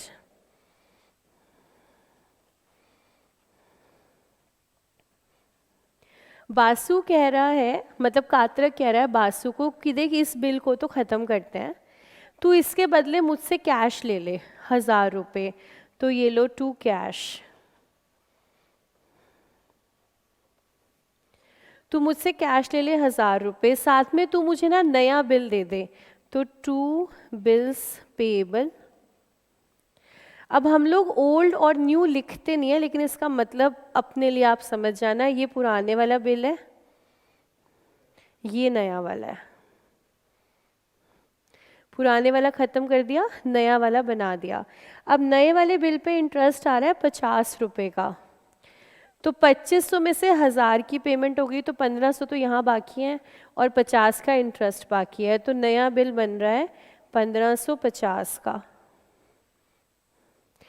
और कातरक को ये इंटरेस्ट देना पड़ रहा है, तो कातरक के लिए तो नुकसान ही है, तो इंटरेस्ट नुकसान है तो डेबिट करेंगे, तो इंटरेस्ट डेबिट।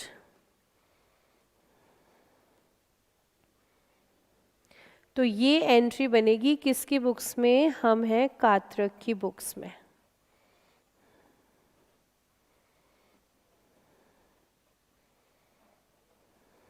आईसीएआई की रिक्वायरमेंट है कि हर आंसर को जो आप स्टार्ट करोगे सबसे पहले इन द बुक्स ऑफ लिखना ही लिखना है। बिल्स ऑफ एक्सचेंज के चैप्टर में तो लिखना ही पड़ता है, वो तो ज़रूरी है। बाकी भी सारे चैप्टर्स में सबसे पहले इन द बुक्स ऑफ लिखना है, उसके बाद ही आंसर स्टार्ट करना है कि आप जो अकाउंटिंग हमें बता रहे हो वो आपने किसकी बुक्स में करी हुई है. In the books of company है, in the books of partnership firm है, in the books of sole proprietor है, सबसे पहले वो लिखना है. तो कात्रक की बुक्स में पहली एंट्री हमने बना दी है. देखिए समझ आ रही है कि नहीं. क्लियर. इसकी नरेशन लिखते हैं.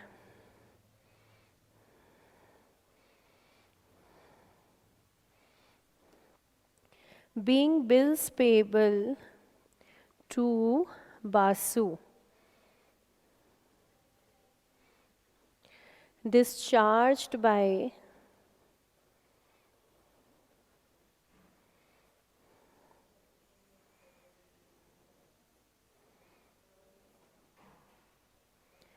cash payment of 1000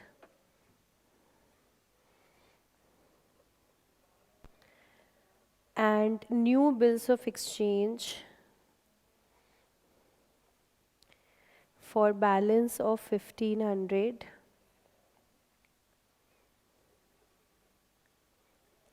along with interest of 50 rupees.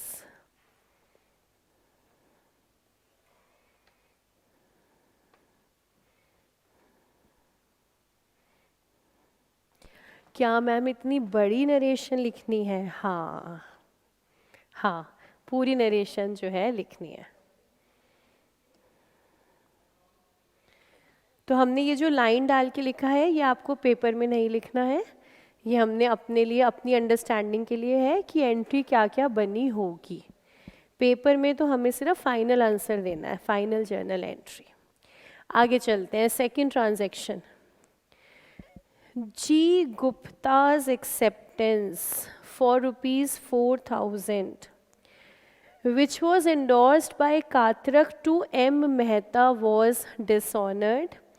Mehta paid 20 rupees noting charges. Bill withdrawn against check. देखो ऐसा पॉइंट देखकर आप क्या करोगे? सबसे पहले आप पानी पियोगे, खुद को आप संभालोगे, ठीक है. फिर आप खुद को याद दिलाओगे क्वेश्चन हमारा दोस्त है, दुश्मन नहीं है, शैतानी करेगा लेकिन दोस्ती निभाएगा, ठीक है. खुद को हिम्मत देके फिर से पढ़ेंगे. फिर से पढ़ते हैं. यहाँ पर 3 पार्टी आ गई हैं, जी गुप्ता, कात्रक और एम मेहता. हमें कात्रक के पॉइंट ऑफ व्यू से देखना है हमेशा. तो सबसे पहले जी गुप्ता के साथ देखते हैं. जी गुप्ता's एक्सेप्टेंस इंडोर्स्ड बाय कात्रक. तो जी गुप्ता और कात्रक में ड्रॉर कौन है? जी गुप्ता's एक्सेप्टेंस. तो ड्रॉई कौन है? जी गुप्ता. तो कात्रक कौन है? ड्रॉर. वैसे भी देखो इंडोर्स्ड बाय कात्रक, इंडोर्स कौन कर सकता है? ड्रॉर. समझे कैसे कैसे पॉइंट पर ICI चेक करता है. यहाँ पर आपके पास 2 हिंट हैं कि जी गुप्ता's एक्सेप्टेंस है तो वो बंदा कौन हुआ? ड्रॉई.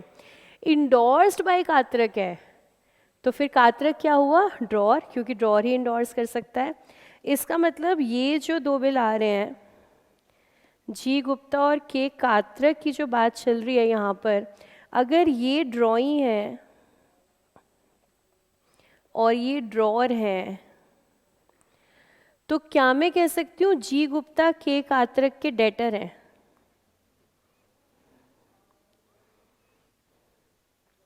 है ना, डेटर होंगे ना ये, इन्हीं से तो हमें पैसा लेना है.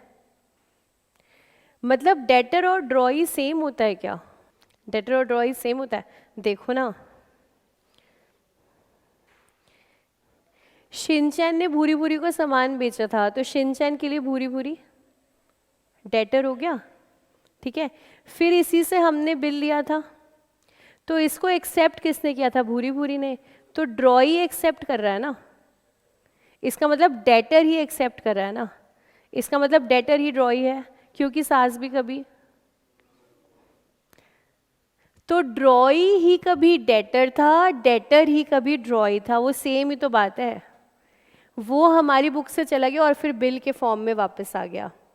लेकिन डेटर और ड्रॉई मतलब सेम के नहीं, पूरे दिल खोल के बता दो, मुझे कोई डाउट है तो इसमें दिल से पूछ लो अपने कि भाई मानता है ना तू ड्रॉई और डेटर सेम पर्सन है? पक्का? ड्रॉई और डेटर, जो डेटर है वो ही हमारा ड्रॉई है, डेटर ही बिल को एक्सेप्ट करता है। तो जी गुप्ता और के कात्रक, अगर जी गुप्ता ड्रॉई है तो के कात्रक के लिए ये क्या है? डेटर।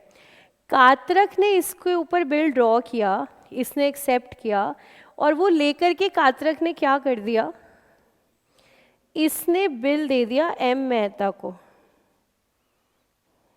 ये इसने बिल इंडोर्स किया है। तो अगर इसने एम मेहता को इंडोर्स किया तो इसका मतलब एम मेहता इसका क्रेडिटर के डेटर? क्रेडिटर।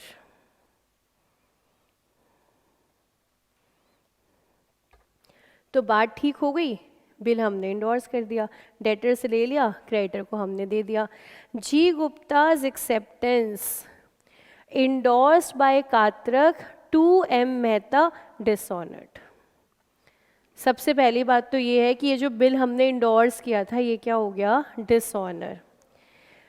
और इस डिसऑनर पे कोर्ट का भी खर्चा आया है 20 रुपये, नोटिंग चार्जेस, ये कोर्ट का खर्चा है।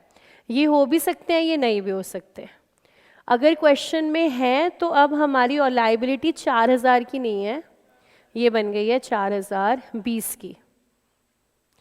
तो अब देखो, endorsed bill of exchange dishonoured, हमने जनरल एंट्री सीखी है। क्या एंट्री बनती है? डेटर वापस डेटर, क्रेडिटर वापस creditor, debtor to creditor entry बनती है। तो यहां पर क्या बनाए? कात्रक की बुक्स में डेटर टू क्रेडिटर बनना है, G Gupta to M Mehta. बोलो हाँ के ना? G Gupta to M Mehta, debtor to creditor. तो यहाँ एंट्री आ रही है G Gupta to M Mehta.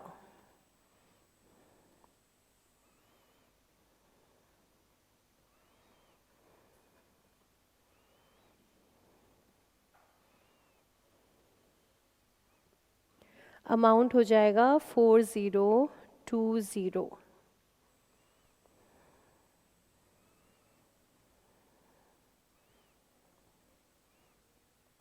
Narration लिखेंगे being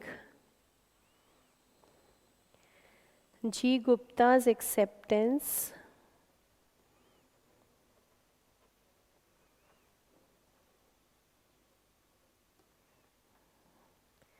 endorsed to M Mehta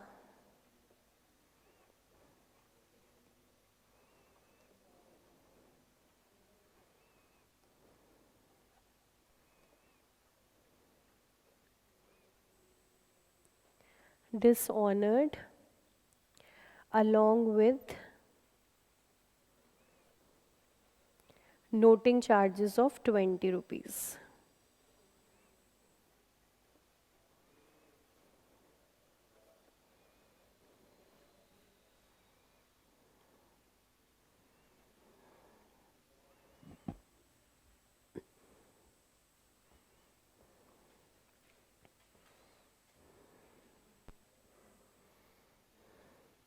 Mehta paid 20 rupees as noting charges, ये तो ठीक है। आगे 4 शब्द आ रहे हैं, bill withdrawn against cheque, bill withdrawn against cheque. इसका मतलब होता है हमने बिल तो ले लिया लेकिन हमने चेक दे दिया।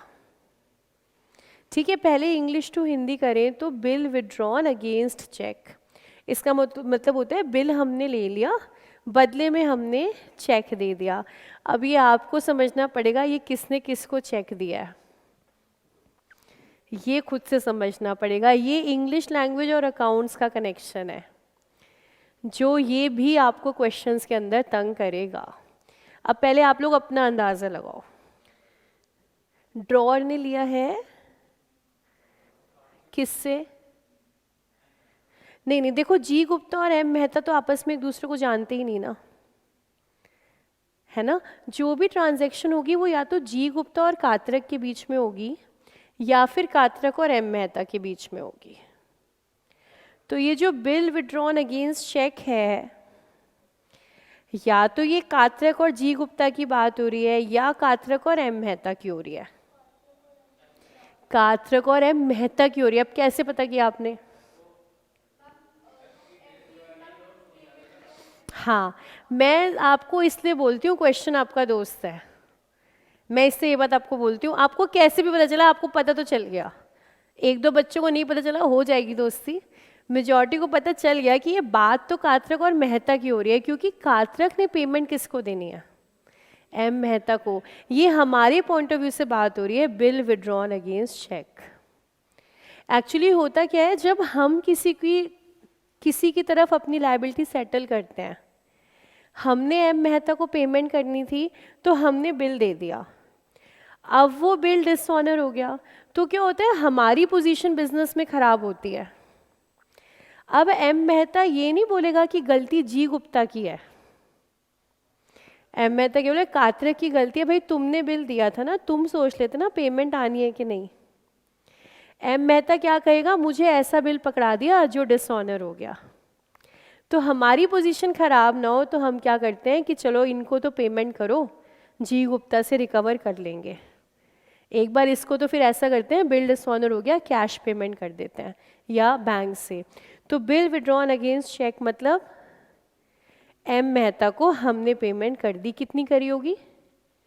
4020 की। तो हमारी अगली entry M Mehta to bank, B part के अंदर दो एंट्रीज हैं।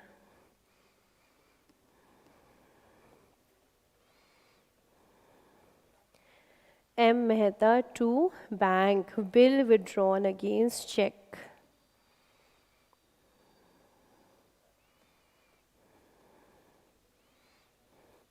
कॉमा की आदत अगर नहीं है तो डाल लीजिएगा, डालना शुरू कर दीजिएगा। जैसे 4020 लिखा है तो 4 के बाद कॉमा, फिर 020।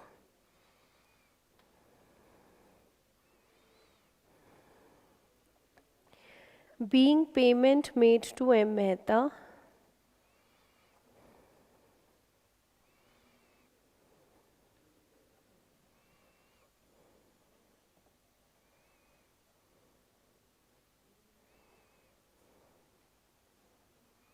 against bill dishonored.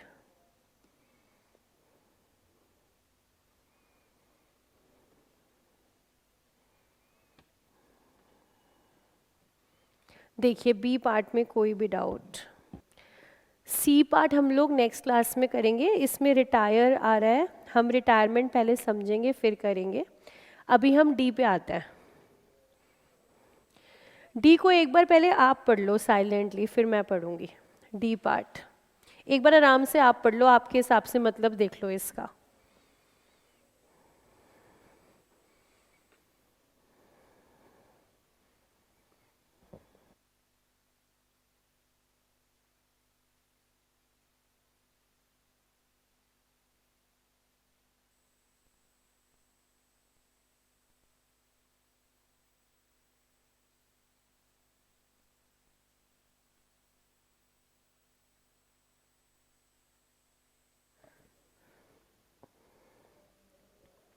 तो एक बार आपको जो एंट्री लग रही हो ना, वो आप मुझे बताना आपके हिसाब से, कोई भी जो एंट्री आपको समझ आ रही हो कि इस केस में ना हम क्या एंट्री बनाएंगे।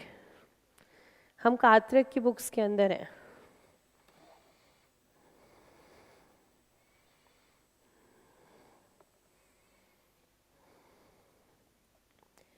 गलत होगी ना तो कोई बात नहीं है, बस आप एंट्री बनाओ, वो ज़रूरी है कि आपके हिसाब से क्या होना चाहिए।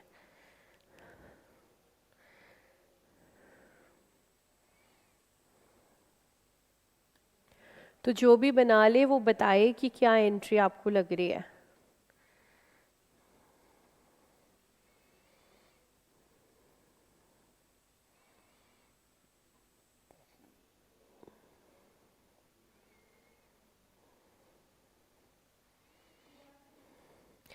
पहला ऑप्शन है BR to BP,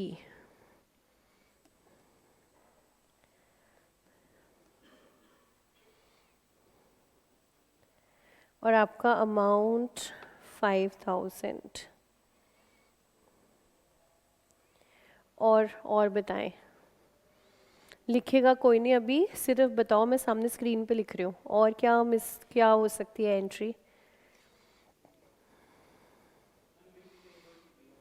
bills payable to bills receivable, okay.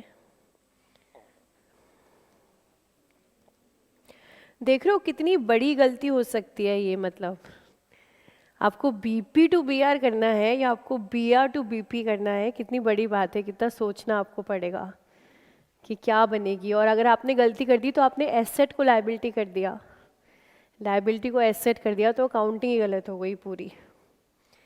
और कोई ऑप्शन? ज़रूरी नहीं है बीपी बीआर ही आए, कुछ और भी आ सकता है इसके आंसर में।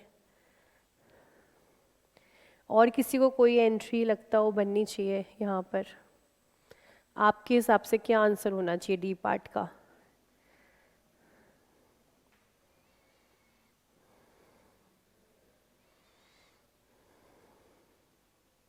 कितने बच्चों को लगता है बी आर टू बीपी, और कितने बच्चों को लगता है बीपी टू बी आर? चलो चेक करते हैं। और किसने कोई आंसर नहीं बताया? बताओ। B P Patel, P Patel to bills receivable. और कोई answer? BP to P Modi, P Modi है, हाँ पी मोदी, ठीक है। और कोई आंसर? और किसी को कोई आंसर लगता हो? क्योंकि आपकी गलती क्लास में होना बहुत ज़रूरी है, क्योंकि गलतियाँ ना हम क्लास में करेंगे, पेपर में नहीं। और एक जगह गलती होगी होगी तो अच्छा है हम क्लास में ही करें। तो आप जो सोच रहे हो वो बोलो, जो गलत होगा उसको समझना, ताकि पेपर में कभी रिपीट नहीं होगा। वो कोचिंग का फ़ायदा ही है। अगर ये फ़ायदा भी नहीं उठाया तो पैसे बर्बाद हैं। तो तुम्हें पैसे दिए ना, तो ध्यान रखना सीखने के लिए नहीं, गलतियाँ करने के लिए। सारी क्लास में करेंगे, पेपर में नहीं करेंगे। और किसी के माइंड में कोई आंसर आता है? चलो आप चेक करते हैं। तो हमारा सबसे पहला ट्रांजैक्शन आ रहा है Katrak's acceptance to P Patel, ठीक है। तो यहाँ पे कौन ड्रॉर और ड्रॉई है? Katrak's acceptance to P Patel, Katrak drawee है और पी पटेल ड्रॉर है, ठीक है। अब यहाँ इस लेवल पर पहले ये सोचो, कात्रक की बुक्स में क्या हुआ पड़ा है already? Katrak's acceptance to P Patel है, तो ये ऑलरेडी क्या कर चुका है? तो पहले तो हुआ होगा परचेज टू पी पटेल, फिर उसके बाद P Patel to bills payable, ठीक है, ये हो चुका है।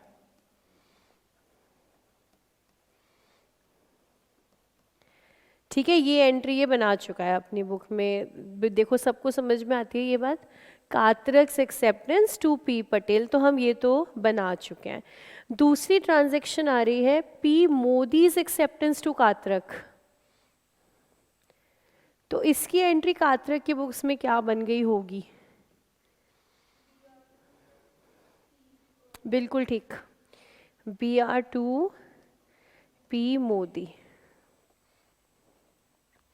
तो पहले तो आप ये क्लियर कर लो कि देखो ये दोनों बुक्स, ये दोनों एंट्री बुक्स ऑफ अकाउंट्स में ऑलरेडी एग्जिस्ट करती हैं, ये ऑलरेडी हैं बुक्स के अंदर। अब हमें किस ट्रांजैक्शन की एंट्री बनानी है? कह रहे हैं ये दोनों ना बिल डिस्चार्ज हो गए हैं, ये दोनों बिल खत्म हो गए हैं, liability. Katrak's acceptance to P Patel discharged by P Modi's acceptance to Katrak for similar amount, ये दोनों बिल खत्म हो गए हैं एक दूसरे की मदद से। मतलब अगर मैंने इस बिल के बदले कैश दिया होता, अगर मैंने इस बिल के बदले कैश दिया होता तो मैं एंट्री बनाती बिल्स पेएबल टू कैश। लेकिन मैंने इस बिल के बदले कैश नहीं दिया, मैंने पता क्या किया? मैंने बिल ही दे दिया। दिल के बदले दिल नहीं, बिल के बदले बिल। मैंने कहा किसको? ये मेरा बीपी किसके साथ है? पी पटेल के साथ। मैंने बोला कि तुम्हें ये पेमेंट करनी है ना, तो मेरे पास ये एक बिल है, ये तुम ले लो, तो मैंने कर दिया BP टू BR। यानी कि जो लॉ कह रहा है ना एक्सेप्टर इंडोर्स नहीं कर सकता, वो इस क्वेश्चन में हो रहा है। लॉ मना कर रहा है ना, एक्सेप्टर इंडोर्स नहीं कर सकता। इस क्वेश्चन में क्या बोल रहे हैं कि हमने डिस्चार्ज कर दिया बिल को बिल के साथ। तो अगर मैंने कैश दिया होता तो BP टू कैश होता, पर मैंने यहाँ पे बिल दे दिया है, तो BP to BR। This bills payable, ये वाला बिल मेरे लिए तो BP है, मैं कातरक की बुक्स में हूँ। ये वाला BP मैंने डिस्चार्ज कर दिया, कैसे? ये वाला बिल देकर। तो मैं BP के बदले कैश देती हूँ तो BP टू कैश, मैं BP के बदले कार देती हूँ तो BP टू कार, मैं BP के बदले ज्वेलरी देती हूँ तो बिल्स पेबल टू ज्वेलरी, मैं BP के बदले दूसरा ही बिल दे रही हूँ BP टू BR। तो एंट्री सही क्या बन गई? BP to BR। तो हमारा आंसर यहाँ पर है bills payable to bills receivable 5000 के अमाउंट से। और ये बाकी 3 आंसर में अपनी मिस्टेक्स देखिए, क्या आपको गलती समझ में आ रही है? क्यों नहीं बनेगा? जैसे यहाँ पर गड़बड़ क्या हुई, BR टू BP में ये लायबिलिटी डिस्चार्ज नहीं हुई, ये क्रिएट हो गई। ख़त्म करनी थी, हमने क्रिएट कर दी, तो BP क्रेडिट नहीं हो सकता, ये इसलिए गलत हो गया। P पटेल टू BR क्यों नहीं हो रहा? वो आपको यहाँ से पता चलेगा कि ये तो ऑलरेडी हो चुका है बुक्स के अंदर। तो अगर हमने P पटेल को फिर से डेबिट कर दिया तो हमने 2 बार डेटर क्रिएट कर दिया, वो नहीं हो सकता, ये इसलिए गलत है। सेम ये BP टू P मोदी, जब आप ये देखोगे ना कि बुक्स में ऑलरेडी ये हो चुका है, फिर ये मिस्टेक नहीं होगी। तो थोड़ा सा ये बैक में जाके देखना पड़ेगा कि ऑलरेडी अभी तक क्या एंट्री बन चुकी है, फिर हम डिसाइड करें इस समय हमें बनाना क्या है। तो एंट्री आ गई है BP टू BR। बहुत खतरनाक और बहुत ज़्यादा गलती होने के चांसेस। नरेशन लिखते हैं।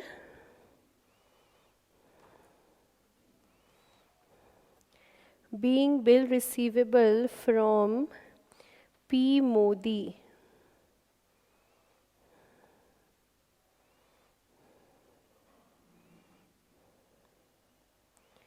endorsed to P Patel।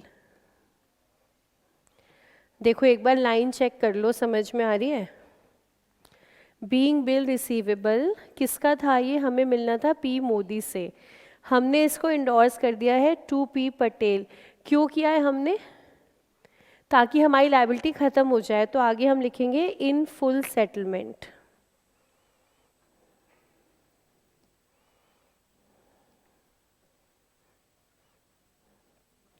हमने इंडोर्स कर दिया है कि भाई हमारी लायबिलिटी ख़त्म, ये बिल ले लो, इससे तुम्हें पैसे मिल जाएंगे। ठीक है, 3 पार्ट हो गए, A, B और D एकदम क्लियर है। C हम लोग नेक्स्ट क्लास में करेंगे। तो आज की मुलाकात हमारी समाप्त। आज कोई होमवर्क नहीं है आपका, अभी इतना कवर ही नहीं करा है कि होमवर्क दे सकें, तो आज सिर्फ क्लास वाला रिवाइज कर लेना। ठीक है, thank you so much and keep smiling.